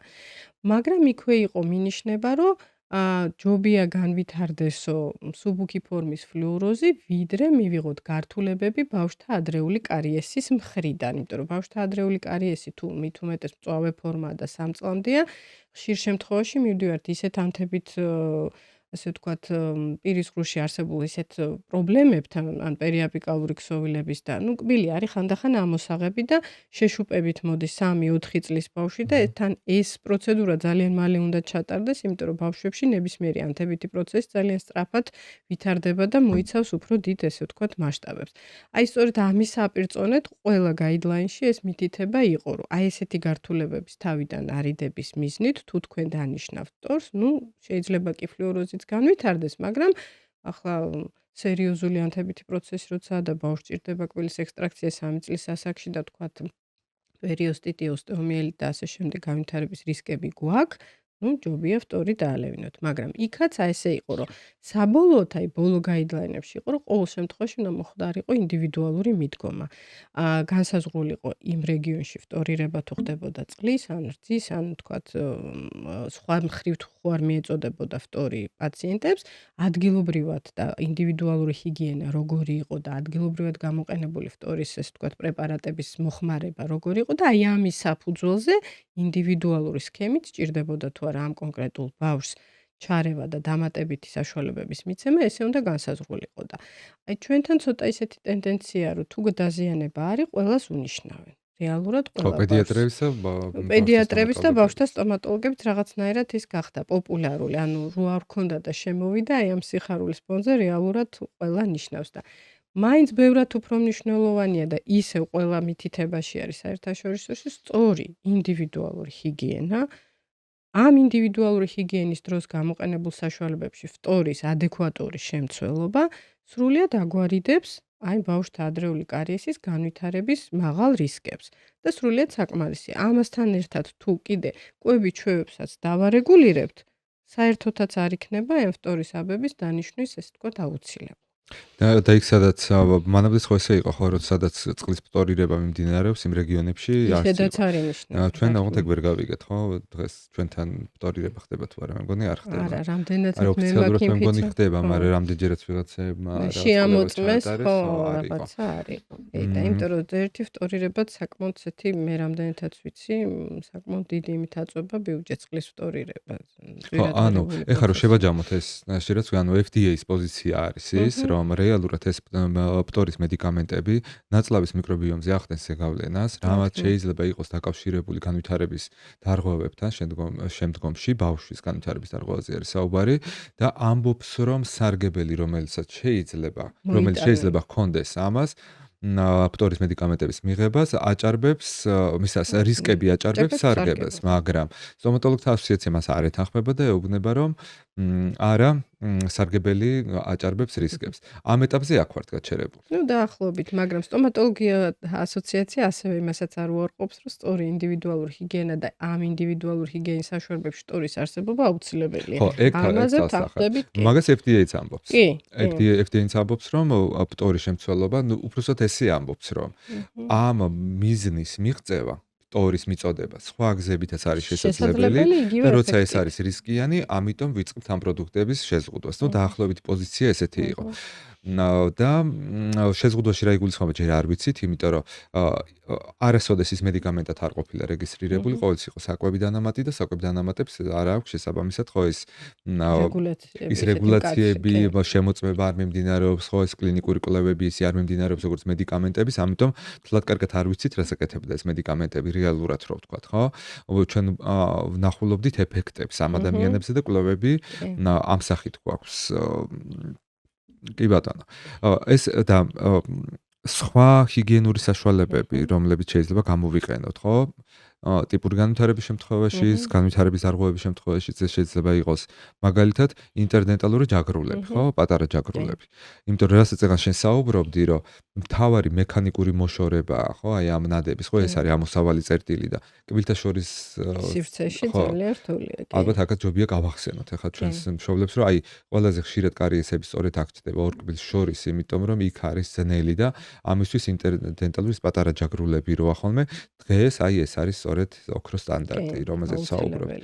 ხო, გადავიარეთ, ნუ მანამდე იყო ეს დაფების გამოყენება, ხო, ირიგატორების გამოყენება, ეს ყველაფერი კარგია, კონკრეტული ჩვენებები აქვს, მაგრამ დღეს ვხედავთ, რომ საუკეთესო ეფექტს სწორედ ამ ინტერდენტალური ჯაგრულებით ვიღებთ და ნუ სავლებების გამოყენება მაშინ როცა ეს საჭიროა, ექიმის დანიშნულებით, რეკომენდაციით და იმ შემთხვევაში, როცა ამის გაკეთება შეგვიძლია, ხა ბავშვებთან ცოტა რთულია სავლების, ხო, შერჩევას და გამოყენებას, კი ბატონო. ზურა, აქვე დავამატებ, აი რა ხან კბილთა შორის სივრცეები ახსენე, ესე ძალიან მნიშვნელოვანია.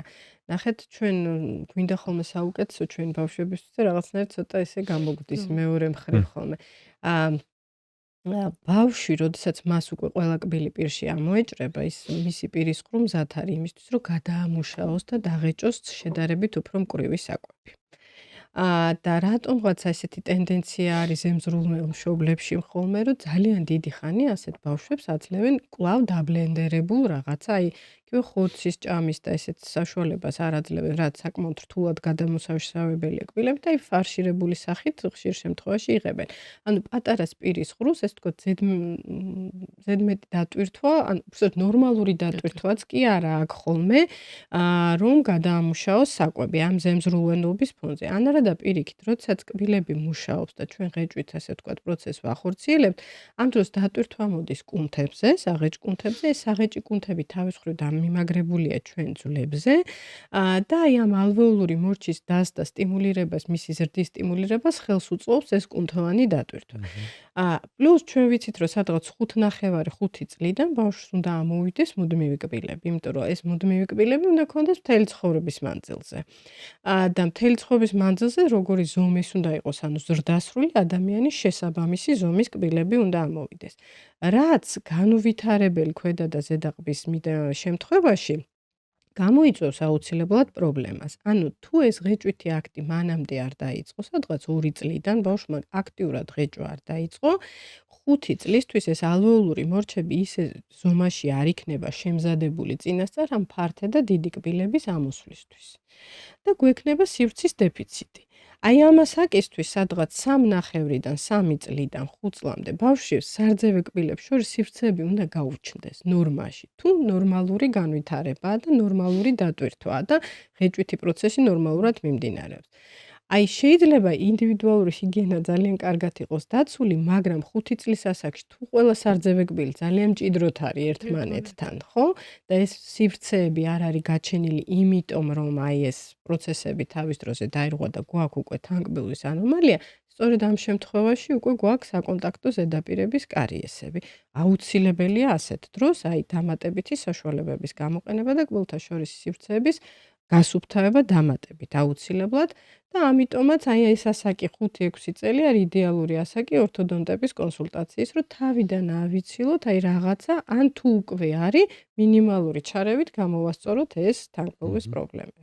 ესეც ხო ძალიან და მნიშვნელოვანია. ასევე მშობლებს, რომელსაც შეიძლება ყავდეთ შვილები განვითარების დარღვევით ისეთით, რომელიც ამ კუნთების ტონუსზე გავლენას ახდენს და რთული არის, ხო? აი აქ მუშაობა, მათაც უნდა მივცეთ რეკომენდაცია, რომ აი დაიწყონ შემზადება სტომატოლოგიური ვიზიტებისთვის, რომ მინიმუმ იქ მაინც მოხდეს ხოლმე რაღაცა პერიოდულობით სტომატოლოგის მხრიდან რაღაცა ჩარევები, რამდენადაც ეს შესაძლებელი იქნება, რასაკვირველია. უმეტეს შემთხვევაში ეს ჩვეულებრივ შესაძლებელია, მაგრამ გვაქვს ხოლმე ცოტა უფრო. აი, ნახეთ, ერთსაც ვიტყვი, აი ესეთი ცოტა რთული შემთხვევებია, რაზე ჩვენ ახლა ვისაუბრეთ, აი ყველაფერი ის თქვათ რა შემთხვევაში არ მუშაობს. აი მაგალითად თუ არის რაიმეს გამო ძირითადად არის ხოლმე ცერებრალური დამბის მქონე პაციენტებში რეფლუქსიც აქვს ხოლმე და ყოველი საკვების მიღების მერე ეს რაღაცა კუჭის შიგთავსი და ისედაც შეიძლება მოხდეს პირის ხრუში და ჩვენ ვიცით რომ იქ ძალიან სერიოზული მჟავე გარემო. აი ამ დროს თუნდაც შეიძლება იდეალური იყოს ინდივიდუალური ჰიგიენა, მაგრამ ეს ჭარბად მიწოდებული ეს პროდუქტები კბილის მაგარ ქსოვილებს აზიანებს. აი ასეთი ბავშვების შემთხვევაში სასურველია, რომ კბილების ამოჭრისთანავე სარძევე უკვე გაკეთდეს ხელოვნური გვირგვინები. ეს იქნება მეტალის თუ თეთრი, ეს იქნება რაღაც ცირკონიუმის გვირგვინები, მაგრამ ეს გვირგვინი დაიცავს იმ არსებულ კბილს, იმიტომ რომ ფაქტიურად აი ამ რეფლუქსის გამო რეალურად ეს მინანქარი იფცქნება კბილიდან, აი რაც არ უნდა კარგად მოუაროს მშობელმა. აი ამ დროს ეს ჩარევა აუცილებელია და თუნდაც აი პირდაპირი ჩვენება შეიძლება ეს ორთოპედიულ ასე ვთქვათ манипуляციად განიხილოთ, მაგრამ ბავშვთა ასაკში გვირგვინი არ არის ორთოპედიული манипуляცია. ეს არის აი ნამდვილად აუცილებელი და საჭირო სამკურნალო манипуляცია, რომ დავიცვათ ეს კბილები, რომ მერე პრობლემები ავირიდოთ. ჩვენ ვსაუბრობთ ხელოვნურ გვირგვინა იქათაკურას რო ეძახიან ხოლმე. ხელოვნურ გვირგვინებზე. კი ბატონო, ამაზე ვსაუბრობ და ის საქვეა მარიკა. ეხლა სოფორე საუბრობდა კვებითი ისინი ძალიან მნიშვნელოვანია, ხო და აი კიდევ ერთ-ერთი ის, რასაც ბოთლის კარიეს რო ეძახით ხოლმე, ხო? ესეც სერიოზულ პრობლემას წარმოადგენს. ხო, კიდევ ერთხელ დიდი ბოდიშის მოხდით უნდა ვისაუბროთ ამ საკითხზე, რომ ვინმეს კი არ განსჯით ჩვენ. ხო, ყველას ძალიან ბევრი საქმე გვაქვს და არაფრისთვის რა აღარ გვცალია დედამიწაზე და ბევრი საფიქრელი რო გვაქვს, იმიტომ ვართ ამ დღეში და მაგდუp საუბრობთ ამ საკითხებზე, ხო? ეს როგორ ვითარდება ხოლმე ეს ბოთლი? როგორ შეგვიძლია რეალურად რომ ხა ეგ თავიდან ავირიდოთ, ხო? აი რა არის უბრალოდ რა არის? ხა როგორ ავირიდოთ, სოფომ კი ისაუბრა, მაგრამ რა არის ეს ბოთლის კარიესი? რატო გვაქვს ეს ტერმინი? აქ ზურა შენი არ იყოს და ჩემი ბავშვობის გამოცდილებას გავიხსენებ კიდე. დედა ჩემი ბავშვობას რო იხსენებს ხოლმე, ყვება რომ ძალიან გიყვარდაო ესე ჭამაო და ღამეო გაგიკეთებდიო კარგ პეჩენიებს რძეში ჩაგილბობდიო და ძილის წინა მოგცემდი ამ ბოთლსო და მე მთელი ღამე ესე ჭამდიო და შენც ბედნიერი იყავი და ჩვენც ბედნიერი ვიყავითო. ძალიან მარტივად ვახსნა, სწორედ ეს არის ბოთლის კარიესი, როდესაც ბავშვებს ძალიან შედარებით დიდი ხნის მანძილზე განსაკუთრებით კი აი მართლა ესე ღამე იმის გამო რომ გაჩერდეს და ძილის საშუალება ქონდეს მასაც და მშობელსაც, როდესაც ვაძლევთ განსაკუთრებით ნახშირწყლებით მდიდარ საკვებს, ხო? ამ შემთხვევაში ძალიან დიდი მნიშვნელობა აქვს ნახშირწყლების პირის ხრუში დაყოვნებას და სწორედ აი ეს მიდგომა, რომ ბოთლს გაძლევდი მთელი ღამე და როცა მოგშივდებოდა ეს წოდი, სწორედ ეს არის აი ყველაზე კარგი ხელშემწყობი სწორედაც ამ ბოთლის კარიესის სინდრომის განვითარების, იმიტომ რომ ხანგრძლივი დროის მანძილზე უწყვეტად ხდება ნახშირწყლოვანი საკვების მიწოდება ბოთლიდან ბავშვისთვის და პირისღრუს არ აქვს დრო იმისათვის, რომ აღადგინოს ბალანსი და თავი დაიცვას კარიესის განვითარებისაგან.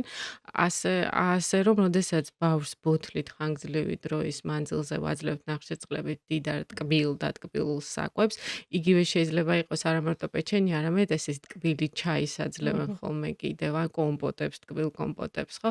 ყველა ეს ტკბილი პეჩენია შეიცავს ნახშირწყლებს, რომლებიც არიან ურცხოვილაკი, რომლებიც ძალიან მავნი არის კბილებისათვის და ძალიან კარგი არის კარიესის განვითარებისათვის და ჩვენი ასე ვთქვათ იგივე კეთილი მიზნებით აბსოლუტურად ვიწევთ კარიესის განვითარებას. პრობლემა არის დაყოვნება. დიდი ხანი როა, ხო ესე?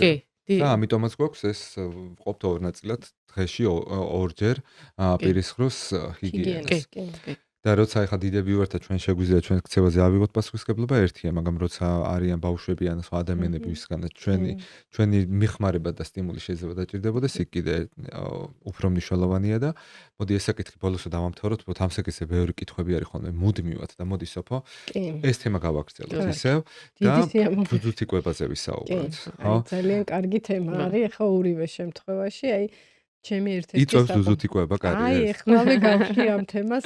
ბოთლი თუ იწევს ის რატო არ იწევს? აი, ნახეთ როგორ არის. ჩვენ ხო ესე დაყოვნებაზე ვისაუბრეთ. ახლა ბუნებრივი კვება, ახლა ყველას მიერ აღიარებულია, ყველა ორგანიზაციის მიერ, რომ იდეალური საკვებია ბავშვისთვის, მისი განვითარებისთვის, იმუნური სისტემის ჩამოყალიბებისთვის. ამასთანავე, ესე როგორ შედარდა, იცით, რაღაც ერთ ეტაპი იყო კვლევებს ატარებდნენ, რომ ადარებდნენ ბავშვებს, ვინც იყო ბუნებრივ კვებაზე და ხელოვნურ კვებაზე, რომ ქონდათ თუ არა ეს ბავშვთა ადრეული კარიესი, იგივე ბოთლის კარიესი დაახლოებით ერთ დონეზე და წლის შემდგომ ბავშვებში ეს რიცხვები რატომღაც გათანაბრდა და ნუ მერე დაიწყეს უფრო სიღრმისეული კვლევები. ეხლა მოდით დავიწყოთ თავიდან. დედის რძეში არის ისეთი კომპონენტები, რომელიც პირიქით ბევრმა კვლევამ დაადასტურა, რომ კბილის ზედაპირს იცავს. განსაკუთრებით წლამდე ბავშვების კბილის ზედაპირს იცავს ფანტასტიურად აი ამ თავის კომპონენტების არსებობის გამო. თუნდაც ის ნახშირწყალი, რომელიც დედის რძეშია, ის როდესაც ფერმენტირდება პირისღრუში, pH-ს აგდებს სადღაც 1 ნიშნულით, სადღაც 6-მდე. მაშინ, როდესაც ჩვეულებრივი ნახშირწყლები, მარტივი ნახშირწყლები იგივე შაქარის ძალიან მარტივად, რომ ფერმენტაციის შემდეგ pH-ს ამცირებენ 5-მდე, რაც უკვე ძალიან აქტიური დემინერალიზაციის, ასე ვთქვათ, პროცესს იწვევს კბილის ქსოვილებში. ასევე დედის რძეში არის ისეთი კომპონენტები, რომლებიც ხელს უშლიან ბაქტერიებს, რომ მიეწეპონ კბილის ზედაპირს, რაც მე ვთქვი, რომ განმაპირობებელია სწორედ კარიესული დეფექტების განვითარების. პლუს არის იმუნოგლობულინი A, რომელსაც შემდგომში ჩვენი ლორწოვანი გარსიც გამოყოფს, ნაწლავის ლორწოვანი გარსიც გამოყოფს და ისიც მასაც აქვს აი ეს გარკვეულწილად აი ამ სტრეპტოკოკების მიმართ, რომლებიც პირველი ეწეპებიან კბილის ზედაპირს და პასუხისმგებლები არიან ამ დემინერალიზაციაზე და კარიესის განვითარებაზე, იმის საწინააღმდეგო მოქმედება გააჩნია. ანუ ძალიან ბევრი დამცველობითი ფაქტორია ჩადებული დედის რძეში. და ესეთი კვლევაც კი განახორციელეს, ნახეთ, მე მგონი იყო 2099 წელს, რომ დედის რძეში ჩადეს სარძევე კბილები. ერთ კილაში იყო მხოლოდ დედის რძე და კბილი ამოღებული და მეორეში იყო დედის რძე დამატებული შაქრით და კბილი. აი ამ პირველ კილაში კარიესი კბილს არ განვითარდა 7-8 კვირის განმავლობაში საერთოდ და სადაც შაქარი იყო დამატებული, იქ სადღაც 3 კვირა ნახევარში დემინერალიზაცია აღენიშნა კბილის მაგარი ქსოვილების და კარიესი, ასე ვთქვათ, კარიესული პროცესი წავიდა. ანუ დედის რძე კი არ იწვევს კარიეს, პირიქით მას ძალიან ბევრი დამცველობითი, ასე ვთქვათ, თვისება აქვს, როდესაც ბავშვი იზრდება და ჩვენ ეს კეთილის მსურველები მის საკვებ რაციონში და ყოველდღიურ დიეტაში ნახშირწყლებით მდიდარ საკვებს ვამატებთ, უკვე დედის რძე ამას ვეღარ ერევა, ვერც ერევა ის ბუფერული სისტემა, რაც აქვს ნერწყვს და გამანეიტრალებერი, იმიტომ რომ როდესაც ბევრი ნახშირწყალი ჩადის, გითხარით, რომ pH-ი ბევრად უფრო ქვევით იწევს და ეს განეიტრალება უკვე ნაკლებად მოქმედებს და აი ამის შემდგომ ბევრად აქტიური გვაქვს ბავშვთა ადრეული კარიესის და მწვავე ბავშვთა ადრეული კარიესის, ესე ვთქვათ, კლინიკური შემთხვევები. და აქაც კიდე ერთს ვიტყვი, ნახეთ, სიხშირე კვების, ამასაც მნიშვნელობა აქვს. ნებისმიერი საკვების მიღების დროსაც ჩვენთან ეს მჟავე ტუტოვანი წონასწორობა ირევა. აი სულ არ ვიცი რა მივირთვათ, ყველაზე ჯანსაღი უცებ რა შეიძლება ბავშვს. ბროკოლი. ბროკოლი. მივირთვით ბროკოლი, რომელიც ასევე ხო რა არის? სტაფილო, ხო? კაი, სტაფილო, აი უფრო ამ გამახსენდა ტკბილია, ხო? ბროკოლი, ანუ სტაფილო. ნახშირწყლებს შეიცავს, ხო? ანუ ტკბილია შეიცავს, ხო? საკმაოდ მაგარია. დაიწყო ჩვენ რა? დაიწყეს ამ თუნდაც ბალთის მიკროორგანიზმებმა გამომუშავება მისი მოხმარება, ნახშირწყლების ფერმენტაცია, იმიტომ რომ ჩვენ ნერწყვში არის ესეთი ფერმენტები, რომ ნახშირწყლების დაშლა, აი კუჭნაწლავის შესავალი ხო აპირისყრუში პირველი უბანი. იქვე იწყება ფერმენტაცია, ერთადერთი საკვები ნუტრიენტია, რომლის ფერმენტაცია იწყება პირისყრუში. დაიწყეს ამის დაშლა და შესაბამისად მჟავე პროდუქტების გამოყოფა. დავასრულეთ ამ სტაფილოს მირთმევა ჩვენ. და ამის მერე წყლის გარდა არაფერი 2 საათი ამ ბავშვისთვის ჩვენ არ მიგვიწია. ნერწყვს აქვს ისეთი თვისებები, რომ განეიტრალა ეს ასე ვთქვათ, მჟავა, მიიყვანა სუსტად ტუტე მდგომარეობამდე, რაც ნორმაა ჩვენი პირისყრუსთვის და ის გამორეცხილი მინერალების აღდგენა დაიწყო ნერწყვმა. ანუ დემინერალიზაცია დაიწყო და რემინერალიზაციით დასრულდა. ამას ბევრი კვლევითაა დადასტურებული, სადღაც 2 საათი ჭირდება. აი ნახეთ, საღეჭი რეზინების რეკლამაში ბევრს გექნებათ ის მრუდი ნანახი, ხო, რომ საღეჭი რეზინას აქვს ანტიკარიესული მოქმედება. რის ხარჯზე, რომ აი ამ pH-ს აღადგენს მალევე. ანუ 2 საათი კი არ ჭირდება, როდესაც ბევრი ნერწყვი გამოიყოფა რეჭვისას, შესაბამისად ხდება აი ამ pH-ის ძალიან მალე. თუ ამრავი შაქარი არ არის ამ საღეჭი. რა თქმა უნდა, უშაქრო საღეჭ რეზინზე მაქვს საუბარი. ნახეთ, მაგრამ თუ მე ამ სტაფილოს მერე, სტაფილო დაასრულა თუ არა ბავშვმა, მივაწოდე ვაშლი, იმიტომ რომ ჯანსაღად უნდა უყვებო. ვაშლი დაასრულა თუ არა, მივაწოდე აი არ ვიცი, თუნდაც ბროკოლი. და ნუ მერე მოვიდა უკვე სადილის დრო და უკვე ვასადილე ბავშვი.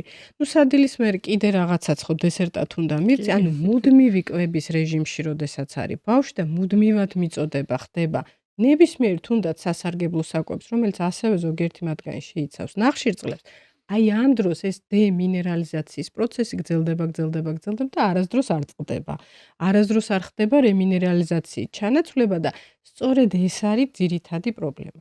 ანუ თუნდაც ჩვენ თუ ნახშირწყლოვან საკვებსაც თუ მივიღებთ, ხო, მაგრამ მივიღებთ ეპიზოდურად 3-4 საათში ერთხელ, ჩვენ ორგანიზმს მაინც აქვს საშუალება, რომ ეს ბალანსი დროულად აღადგინოს და რემინერალიზაცია მოახდინოს, მაგრამ ჩვენ თუ ბავშვი ყავს საათში ერთხელ მუდმივად წახემშების რეჟიმში, მიუხედავად იმისა, რას ვაძლევთ, რა თქმა უნდა, ბევრად ცუდია, რომ მივაწოდოთ კამფეტი და შოკოლადის ფილა და ორცხობილა, უმჯობესია მივაწოდოთ ვაშლის სტაფილო და ასე შემდეგ, მაგრამ თუ ეს ხდება მუდმივად და უწყვეტ რეჟიმში, ეფექტი გვექნება მაგას ვამბობ, მოცნაობა არის ყველაზე კი და არასწორი პირისყრუს ჯანმრთელობისთვის, ახლა მე ნუტრიციოლოგიაში აღარ გადავალ, მაგრამ პირისყრუს ჯანმრთელობისთვის ნამდვილად აი ესე არის. კი ბატონო, და ესეთი შეკითხვა მექნება ორივესთან, რომ აი შეგვიძლია რომ რაღაცით აი ესეთი კონკრეტული კლინიკური თავისებურებები გამოვყოთ, როცა ჩვენ ვსაუბრობთ მაგალითად სერებულ დამბლაზე, დაუნის სინდრომზე, აუტისტურ სპექტრზე. ხა ეს სამი იმიტომ გამოვყავი, რომ ამ კვლევებში ყველაზე ხშირად ამოდის ხოლმე ის, სადაც ინფორმაციის დეფიციტი შეიძლება ყველაზე მეტად იყოს და თან ხილვადი ჯგუფებია. გვაქვს სტომატოლოგიაში რამე განსხვავებები, უნდა იცოდეს ახლა მაგალითად თან მშობელმა სტომატოლოგმა, რომ იქ რამე შეიძლება რომ კლინიკურად სხვა რაღაცა დახვდეს პირისყრუში? ან ეპიდემიოლოგიური ჩვენებები თუ გვაქვს რამე სხვა? კი, არის გარკვეული სახესხვაობები ამ შემთხვევაში. აი მაგალითად დაუნის სინდრომი ახსენე, ამ შემთხვევაში სხვათა შორის ბუნებრივად არის გარკვეული სივრცეები კბილებს შორისაც. აქედან გამომდინარე კარიესით დაზიანების რისკი ნაკლებია ხოლმე და უფრო მეტად ჰიპერსალივაციისკენ მიდრეკილი არიან, ანუ ნერწყვის გამოყოფაც ესე ვთქვათ კარგათაა, რიგ შემთხვევაში ჭარბად.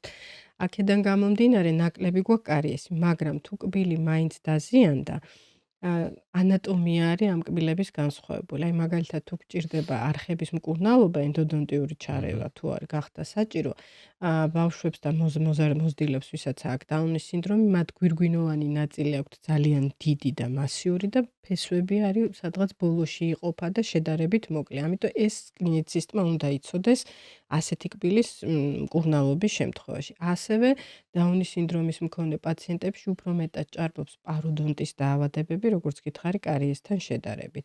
ანუ მათ ბევრად უფრო ხშირი ვიზიტი ჭირდებათ პროფილაქტიკურ წმენდაზე სტომატოლოგთან, რომ შეინარჩუნოთ ის მიკრობიომი, ჯანსაღი და არ წავიდეს ღძილების ანთება და პაროდონტის დაავადებები. ხო, როგორც მასო დაკავშირებულია აი ამ კუნთების მოდუნებასთან, რის გამოც პირღიაობა და იწევს სამხსიეროსტომიის გამო ხსიეროსტომისაც იწევს ხშირ შემთხვევაში და ადგილობრივ იმუნიტეტს ასუსტებს პირის კი, ხროში. ეგეც არის. ანუ აი ესეთი კომპლექსურია, რაც შეეხება ვთქვა ცერებრული დამბლის მქონე პაციენტებში, აქ ძალიან გართულებულია, სწორედ იმიტომ, რომ შეიძლება ეს მანუალური ჩვევები ვერ ჩამოიყალიბონ და ეს ინდივიდუალური ჰიგიენის ჩატარება რთულია, როგორც ვახსენდა, ამიტომ დახმარება აუცილებლად ჭირდება სხვისი, რომ ეს ინდივიდუალური ჰიგიენა სწორად ჩატარდეს და აი აქვე რაც თანხმლები ვთქვი, შეიძლება რეფლუქსი იყოს ან კუწნაწლავის ტრაქტის ხო, დღევარაზეც ვისაუბრეთ კი ბატონო. სხვა უბნების ჩართული იყოს და ამის გამო შეიძლება პირდაპირ ანუ კარიესული კბილი კი არ დავბჟინოთ, პირდაპირ გავაკეთოთ გვირგვინები ასეთ შემთხვევაში, იმიტომ რომ აი ეს მდგომარეობები არის, როგორც ვთქვათ, პატარებში სარძევი თანკულის დროს, ასევე დიდებში მუდმივი თანკულის შემთხვევაშიც. კეთილი კი ბატონო და კიდევ ერთი ჩვენს სივრცეშიც ასევე ფართოდ გავრცელებულ ინფორმაციებზე მინდა რომ კომენტარი გავაკეთოთ. მარიკა ესე ხდება ხოლმე ინტერნეტში რომ რა ვიცი რაღაცა ბრიტანულმა მეცნიერმა კბილი ამოიყვანეს იაპონელებმა ეს გააკეთეს და ეს შემდეგ სინამდვილეში რა სიახლეები გვაქვს აი სტომატოლოგიური მკურნალობის თვალსაზრისით, როცა უკვე პრობლემა გვაქვს და ან მკურნალობაზე საუბარი მაგალითად ხო აი რა ხდება სინამდვილეში მანდ რა არის რაც ნამდვილად ვიცით რომ კვლევებშია. კი, დადარაჯებული ვარ ხოლმე ესეთ მეებზე, რა ქვია, ხმამაღალ განცხადებებზე. ჯერ ლაბორატორიაში მხოლოდ. დადარაჯებული ვარ ხოლმე ესეთ პოპულარულ ინფორმაციებზე, იმიტომ რომ ვიცი რომ როგორც კი რაიმე სოციალურ ქსელებში გაჟონავს ესეთი პოპულარული ინფორმაცია, ვიცი რომ მეორე დღიდან ყველა პაციენტი მომსვლელი კითხულობს რომ აბა გავიგერო კბილების ამოყვანა არის და საქართველოში როდის იქნება, გავიგერო კბილის პასტით ხდება მინანქრის აღდგენა და აბა როდის იქნება და ზოგი დაგვცინის რომ მე თქვენ რა გეშველებათ უსაქმურად დარჩებით და ამიტომ მე რო ჩემი კომპეტენტური აზრი მქონდეს ხოლმე და თან ვუპასუხო როდის იქნება ეს ყველაფერი საქართველოში, ამიტომ ძალიან უდარაჯებ ხოლმე თან ამ ხელა ინფორმაციის სივრცეში ძალიან რთულია ხოლმე მართლა გაერკვე რა არის რეალობა და რა არის მითი. ერთ-ერთი ყველაზე რო გითხრათ რომ განსაკუთრებით ახლა აი ამ ეტაპზე რაიმე ისეთი გარღვევა გვაქვს მკურნალობაში, რომელიც დიამეტრულად შეცვლის თვითონ სტომატოლოგიას და სტომატოლოგები საჭირო აღარ იქნებიან და ასე შემდეგ.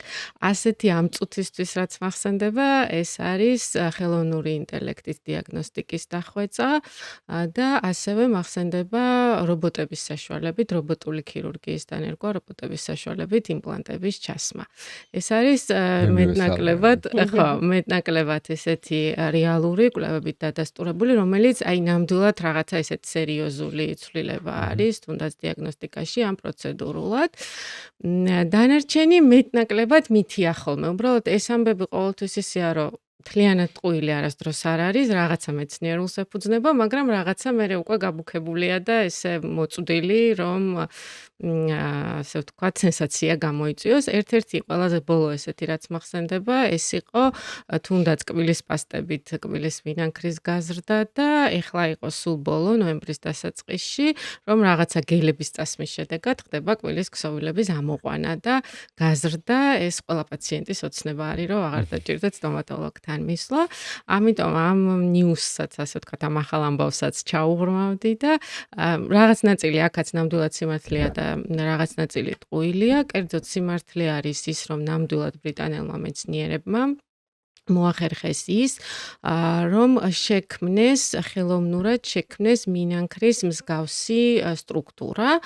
რა თქმა უნდა, ეს არ არის იგივე კომპონენტები, რაც მინანქარში არის, მაგრამ მაქსიმალურად მიახლოებული არის მინანქრის სტრუქტურასთან, ხელოვნურად არის შექმნილი ეს ნივთიერებები და ამ ნივთიერების წასმის, კბილის ქსოვილზე წასმის შედეგად მათ მოახერხეს გარკვეული რაოდენობის მინანქრის ქსოვილის გაზრდა.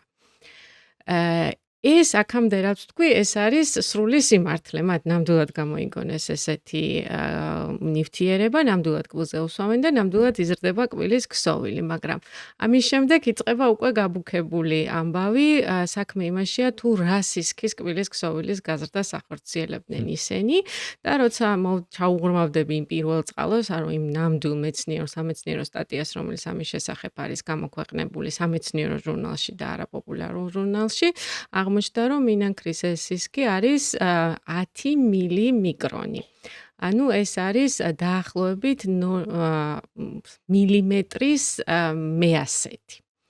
მილიმეტრის მეასედი ჩვენთვის სტომატოლოგებისთვისაც და პაციენტებისთვისაც მაინც და მაინც ის არ არის, რომ კარიესი გაქვს და ბჟენის ნაცვლად გელს წაისმევ და ამოგივა გაგეზრდება ის ქსოვილი, რაც არის. შეიძლება ტენდენციებს აჩვენებდეს, რომ მომავალში კი, რა თქმა უნდა, ხა როდესაც ჩაუღრმავდი კიდევ ამ სტატიას 26 მეცნიერი მუშაობდა ამ სტატიაზე, აბსოლუტურად ბრიტანეთის აი წამყვანი უნივერსიტეტებიდან, თუ კი რამე გვსმენია ბრიტანული უნივერსიტეტებიდან, ყველა იყო ჩართული მათში.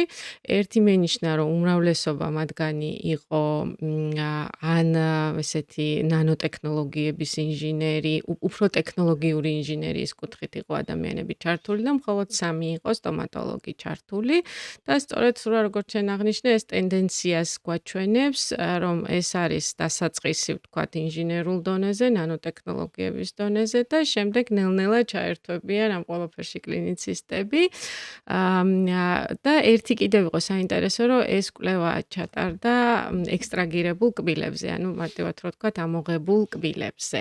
აქაც, ანუ კბილი არის თვითონ ნამდვილზე ჩატარდა, უბრალოდ გარემო, როდესაც კბილი არის ამოღებული და მოცილებული პირის ხრიდან, გარემო უკვე აღარ არის იგივე, რაც გვაქვს პირის ნუ ხროში. ძალიან ადრეულ ეტაპზე ეგეთ, მაგრამ შედგა. კი, რა თქმა უნდა, შედგა, ის რა ქვია, მილიმეტრის მეასედი უკვე გაზრდილია, მაგრამ ეს ნამდვილად ტენდენციას აჩვენებს, ადამიანები მუშაობენ, მართლა წამყვანი მეცნიერები მუშაობენ ამაზე და სადაც ამდენი გაზარდეს, მომავალში არ არის გამორიცხული, რომ მილიმეტრებიც გაზარდო. ხო, იმიტომ რომ სახელმწიფო ინტელექტი ძალიან გვეხმარება ამ კვლევების დაჩქარებაში და იმედი გვაქვს, რომ სწრაფად იქნება ესეთი ტიპის ცვლილებებიც, იმიტომ რომ ხო ეს მილიონობით კი არა, მილიარდობით ადამიანს შეუცვლის ყოველდღიურობას ასეთი ტიპის ცვლილებები, რომლებიც ნელ-ნელა დაიგეგმება. ნუ ეს ახლა ჩვენთვის დღევანდელი სტომატოლოგია მოცემულობაა, მაგრამ იქაც ხო ესე წავიდა, ხო?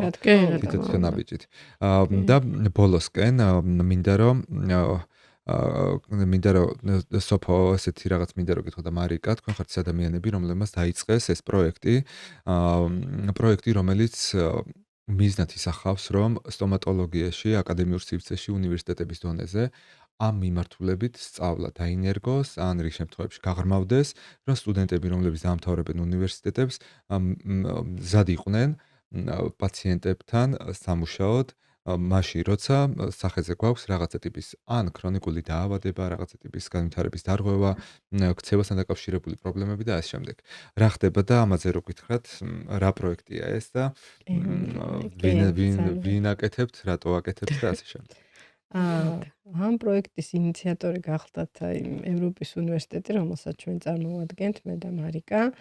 და სწორედ იმ კვლევებზე დაყრდნობით, რაც დასაწყისში ვახსენეთ, იმიტომ რომ ჩვენ როგორც ყოველდღიურად პაციენტებთან მომუშავე კლინიცისტები, ნამდვილად გვხვდება ესეთი პაციენტები და ნებისმიერი სტომატოლოგისთვის ეს არის რაღაცნაირად რაღაც მარცხის ტოფასი, რომ რომელიღაც პაციენტს ჩვენი პროფესია ხო ესაა, რომ ადამიანი შენთან მოდის, პრობლემას უხსნი, ეხმარები და ესე ვთქვათ, ეს არის შენი მისია ზოგადად. და აი ამაზე რომ უარის თქმა გიწევს რაღაცის გამო ესა მე თუ მკითხა უფრო მაღალი პასუხისგებლობა, იმიტომ რომ შენ თავში არ ხარ დარწმუნებული, რომ სწორად დაეხმარები, აი ამაზე უარის თქმა, ნუ ეს საკმაოდ რთულია. და სიმართლე გითხრა, აი მე ბავშვობიდან მქონდა რაღაცნაირად შეხება, დედა სტომატოლოგი იყო და მუშაობდა ეს ბავშვთა რეაბილიტაციის ცენტრი ერქვა, სადაც იყო სტაციონარი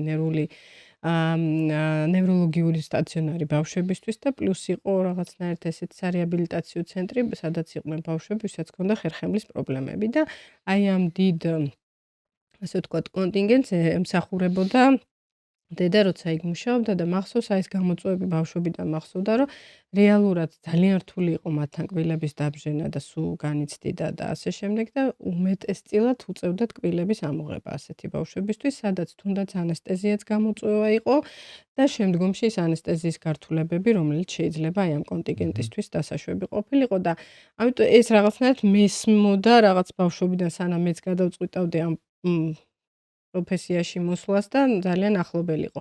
პლუს იგივე ჩვენი გამოცდილებიდან გამომდინარე, ხო, პირველად რო ეჯახები მსგავსი ტიპის პრობლემას და ხვდები, რომ რაღაც ის ინსტრუმენტები არსენალი ან ცოდნა არ გაქვს და შენ გიწევს ინფორმაციის მოძიება უკვე თქვათ ბაკალავრიატის დასრულების შემდეგ, ხო, აი პირველი საფეხურის დასრულების შემდეგ როგორმე ამ ადამიანს შეძლო და სწორად დაეხმარო, ძალიან გასაგები იყო ჩვენთვის.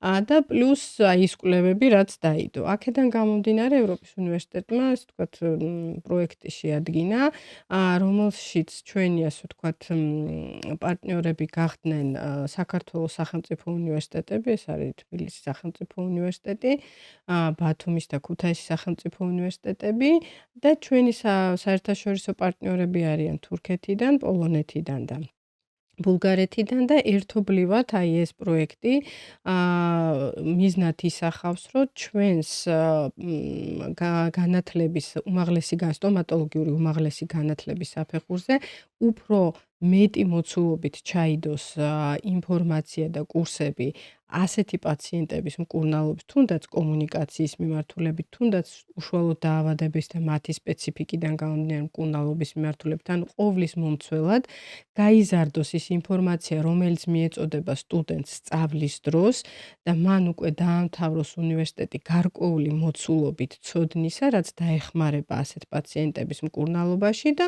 პლუს მეორე ეტაპია, რომ შევიმუშაოთ უწყვეტი განათლების მოდულები უკვე მოქმედი ექიმებისთვის, სხვადასხვა მიმართულებით, ვინც უკვე მუშაობს და ვთქვათ ესე ბევრი სწავლის დრო უკვე აღარ აქვს, მაგრამ ეს მოდულები დაეხმარება, რომ თითეული ამ მიმართულების ან ამ პრობლემის მქონე, ამ მდგომარეობის მქონე პაციენტს სწორად ჩაუტაროს მკურნალობა, მაქსიმალურად ეფექტურად ჩაუტაროს მკურნალობა და კარგი გრძელვადიანი შედეგით მივიღოთ ეს მკურნალობა. ანუ რამდენიმე ეტაპს მოიცავს ეს პროექტი, ესე იგი ცვლილებები პროგრამებში, სტომატოლოგიური განათლების პროგრამებში, ჩვენს უნივერსიტეტებში, ჩვენი საერთაშორისო პარტნიორების დახმარებით და ასევე ამ ცვლილებების შემდეგ ბოლო წელს იქნება ეს მოდულების განხორციელება, რომ ჩვენს ექიმებს, ვინც თავდაპირველად კვლევაში მიიღეს მონაწილეობა, აი ამ მოდულების გავლის შემდეგ მივაწოდოთ როგორც თეორიული, ისე პრაქტიკული უნარების რაღაცა განსხვავებები ასეთ პაციენტებთან ურთიერთობაში, რაც დაეხმარებათ და მათ მკურნალობაში, რაც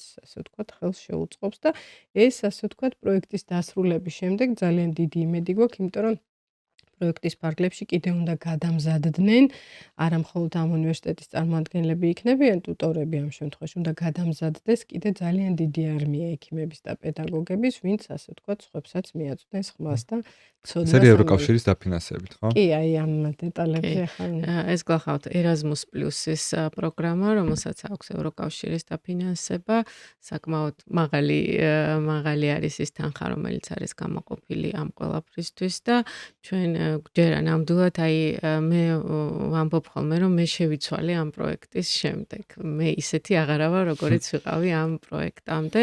რა თქმა უნდა, აბსოლუტურად ჩემი დამოკიდებულებებიც აბსოლუტურად შეცვლილია და იმედი გვაქვს, რომ ჩვენი უცხოელი კოლეგების დახმარებით ქართველი სტომატოლოგებიც აღარ სხვანაირები იქნებიან. ანუ ცუდი გაგებით არ ვამბობ ამას პირიქით. ანუ ჩვენში მოხდება ის ცვლილებები, რაც ცვლილებებიც სჭირდებათ ამ ადამიანებს, რომ ჩვენში მოხდეს, იმიტომ რომ ხშირია ხოლმე სამწუხაროდ ესეთი შემთხვევები, რომ ჯერ ერთი რომ სტომატოლოგები არ არიან მზად, ან არ თვლიან თავს მზად განსაკუთრებული საჭიროებების მქონე პირების მკურნალობისათვის და სამწუხაროდ ეს იციან თვითონ ამ პირებმაც და მათი ოჯახის წევრებმაც, იმიტომ რომ ხშირად დაურეკავთ კლინიკაში და უკითხავთ, რომ აი ესეთი პაციენტია და თუ მიიღებთ.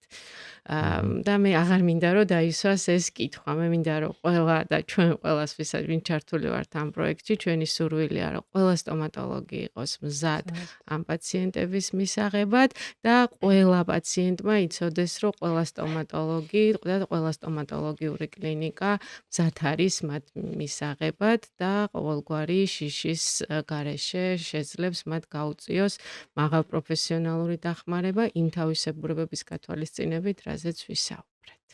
კი ბატონო, სოფო მარიკა ორივე ძალიან დიდი მადლობა მაგ პროექტისთვისაც, დღევანდელი საინტერესო საუბრისას, თუმცა ჩვენ კიდე ერთი სტუმარი გველოდება, დავით მუხაძე, რომელიც ფაქტობრივად გააგრძელებს ახლა იმაზე საუბარს, მარიკა, რასაც ჩვენ საუბრობდით, აი იმ ზღვარზე, რომლის იქითაც უკვე ამბულატორიაში მკურნალობა მთავრდება.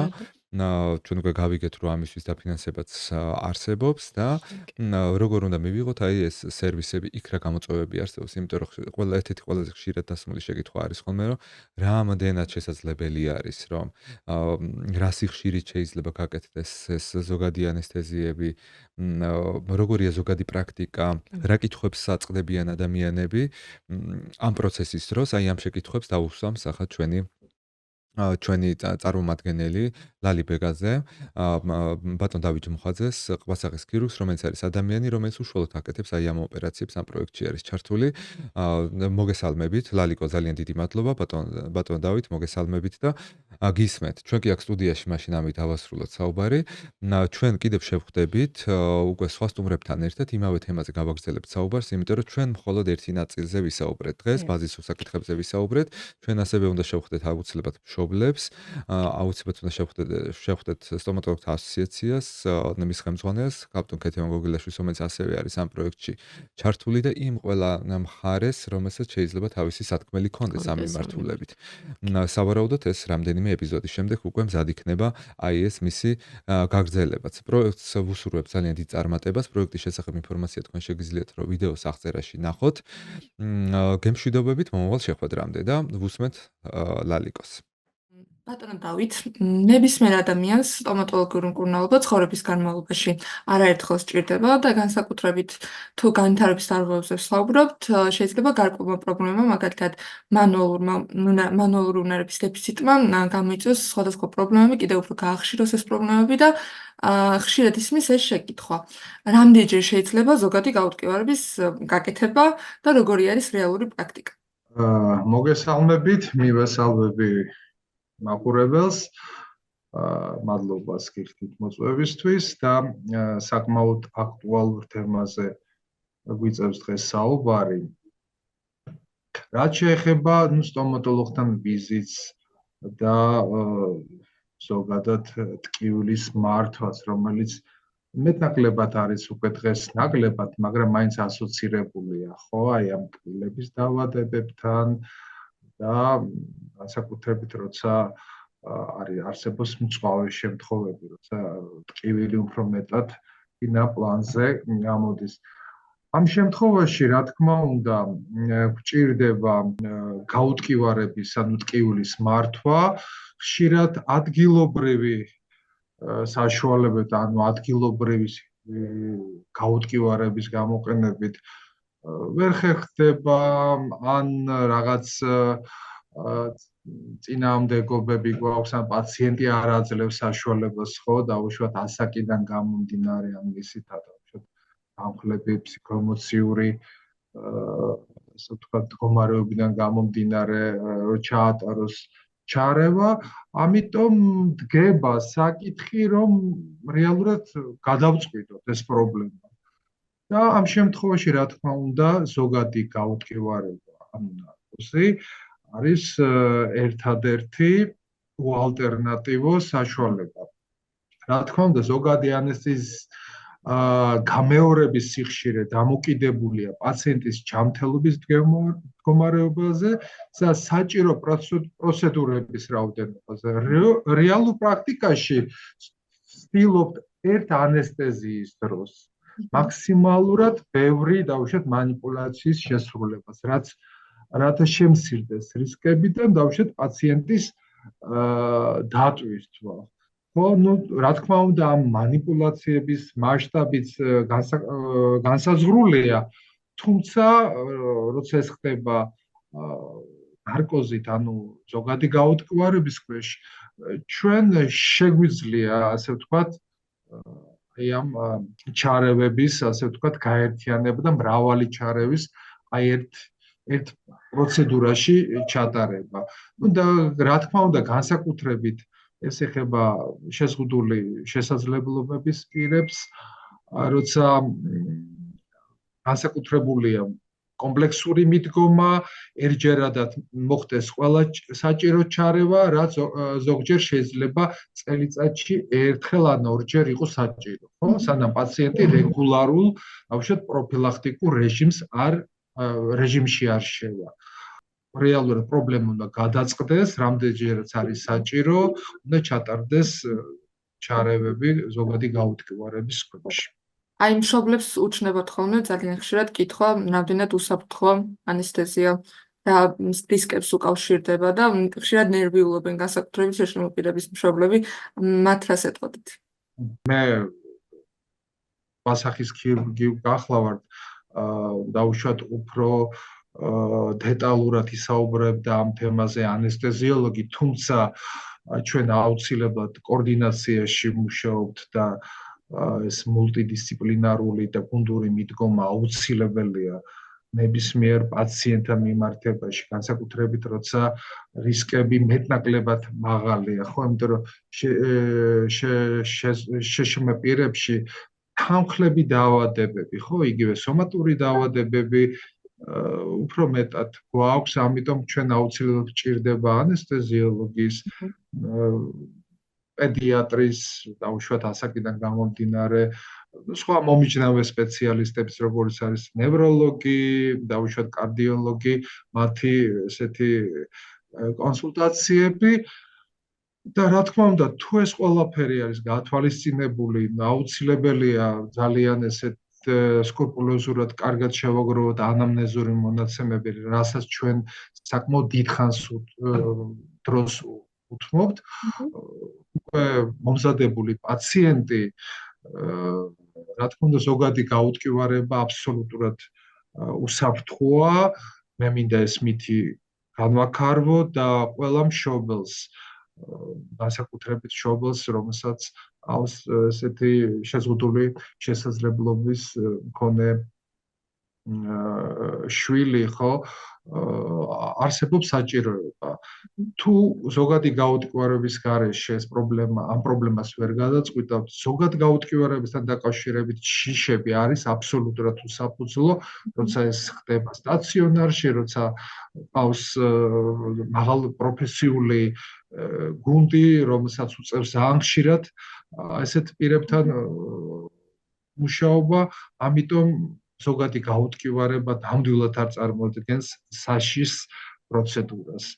უბრალოდ არსებობს ამის საჭიროება. რა თქმა უნდა. აი თქვენ პრობლემა. დიახ. თქვენ ახსენეთ მულტიდისციპლინარული გუნდის მნიშვნელობა, კოორდინაცია, ახსენეთ ანესთეზიოლოგის ჩართულობა, როგორც ქირურგის, პედიატრის და თერაპევტის ასევე.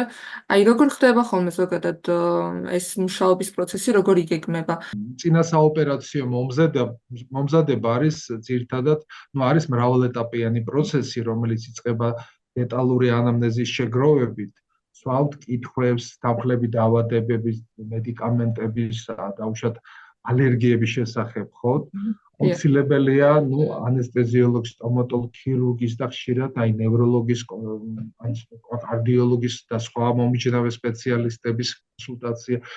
ძირითადად პაციენტი ამ შემთხვევაში ჩივილებიდან გამომდინარე, ხდება თერაპევტ სტომატოლოგთან, ან ქირურგს სტომატოლოგთან, ასაკის ქირურგთან და უკვე ის მართავს, ის მოიწვევს დაუშვათ კონსილიუმს, ჩართავს სხვა სპეციალისტებს, რომ დაუშვათ მოხდეს აი ამ ყველა პრობლემის აღმოხვრა, ჩატარდეს პაციენტის კვლევა, მომზადება და შემდეგ უკვე იგეგმება ჩარევა. ხშირად რა თქმა უნდა ხდება დაგეგმილად ეს ყველაფერი, მაგრამ ჩვენ სამწუხაროდ არსებობს მწვავე ორგენტული შემთხვევები, როცა გადაწყვეტილების მიღებაში ვართ, ანუ დროში ვართ მეტნაკლებად შეზღუდული და აი ამ შემთხვევაში უკვე უფრო სწრაფად გვიწევს რაღაც გადაწყვეტილებების მიღებას, რა თქმა უნდა, სტაციონარში ეს ძალიან პრობლემოთ და ასე ვთქვათ, კოორდინირებულად ხორციელდება, ხო? ყველაზე ხშირად რა ტიპის ქირურგიული ჩარევა გიწევთ ხოლმე შიშიმი პირებისთვის? პიესოს ქირურგიაში ყველაზე ხშირია, რა თქმა უნდა, კბილების ამოღება, ექსტრაქციები, თუმცა ჩვენ გვაქვს ძალიან მრავალი გეგმიური ჩარევები, რომელსაც ვაწარმოებთ ზოგადი გაუტკივარების ქვეშ. აქ რა თქმა უნდა ვითვალისწინებთ პირველ რიგში პაციენტის ასაკს. დაუშვათ იქ არსებობს რაღაც ასაკობრივი ზღვარი, როდესაც უბრალოდ შეუძლებელია ადგილობრივ გაუტკივარებთ რაღაც თუნდაც ძალიან მცირე ჩარევის, ხო, ჩატარება ხანდახან არსებობს ჩვენება სამძევი კბილის დაუშვათ ამოღების, ხო, ზოგადი. იქ ვითვალისწინებთ ჩარევის მასშტაბურობას, ხო, ხანძლივობას, ტრავმულობას და რა თქმა უნდა ზოგად ფსიქოემოციურ დონეს. ესე ფონს. ჩვენ გვაქვს ალტერნატიული გზაც, ესე ჩვენ არსებობს ესეთი პროცედურული სედაცია. როდესაც დაუშვათ ემერჯენსში, ხო, გადაუდებელი მედიცინის განყოფილებაში ვაძლევთ სპეციალურ პრეპარატებს, არსებობს სედაციური რომელიც გვაძლევს საშუალებას დაუშვათ ადგილობრივი გაუტკივარებით, დაუშვათ რაღაცა მცირე მანიპულაციების ჩატარება, თუმცა აქაც აუცილებლად ვრთავთ ანესთეზიოლოგს, ემერჯენს გადაუდებელი კრიტიკული მედიცინის ექიმს და რა თქმა უნდა მათთან კოორდინაციაში ჩვენ ვატარებთ ამ მცირე ჩარევებს, დაუშვათ სედაციის ფონზე. ძირითადად რა თქმა უნდა მაინც უკვე ვითვალისწინებთ ჩარევის ხანძლივობას და ვაწარმოებთ ზოგადი გაუტკივარებით, ხო, ხშირად ძალიან ესეთი უფრო მართვადი ამ შემთხვევაში პაციენტის წყნარად არის მშვიდად, შენც ძალიან ესე მშვიდად მუშაობ და კოორდინირებული ეს რა თქმა უნდა საბოლოო ჯამში ეფექტზეც ისახება, ხო, ამ მკურნალობის ეფექტზე. აი ფსიქოლოგის ჩართულობას ხომ არ მოიაზრებთ ხოლმე ესეთ სიტუაციებში, თუ არის ეგ პრაქტიკა? კი, რა თქმა უნდა არის, ჩვენ ყავს დაუშვათ კლინიკაში, რომელშიც მე ვმუშაობ, სპეციალურად მომზადებული ფსიქოლოგების გუნდი, თუმცა არის ისეთი პერიოდი დაუშვათ მორიგეობის ღამისა, როცა ფსიქოლოგი ფიზიკურად შეიძლება არ იყოს სტაციონარში. თუმცა როცა ეს ხდება დაგეგმილად, აუცილებლად ფსიქოლოგს ვრთავ ჩემ მკურნალობის პროცესში. ჩვენც გვიწევს ხშირად ფსიქოლოგის ასე ვთქვათ როლის შესრულება, როდესაც მეტ ინფორმაციას მივაწოდებთ, ხო, მშობელს ვაუხსნით დაუშვათ გარკვეული ჩარევის აუცილებლობაზე, ხო, შიშ გაუქარვებთ, ხო, ურთიერთობა ექიმს და პაციენტის, მშობელს, ხან პაციენტს შორის უფრო მეტად ესეთი ჰარმონიული ხდება. დიახ, რა თქმა უნდა. და ემპათია არის ალბათ ძალიან მნიშვნელოვანი. აუცილებელი, ყოველთვის და განსაკუთრებით ამ დროს.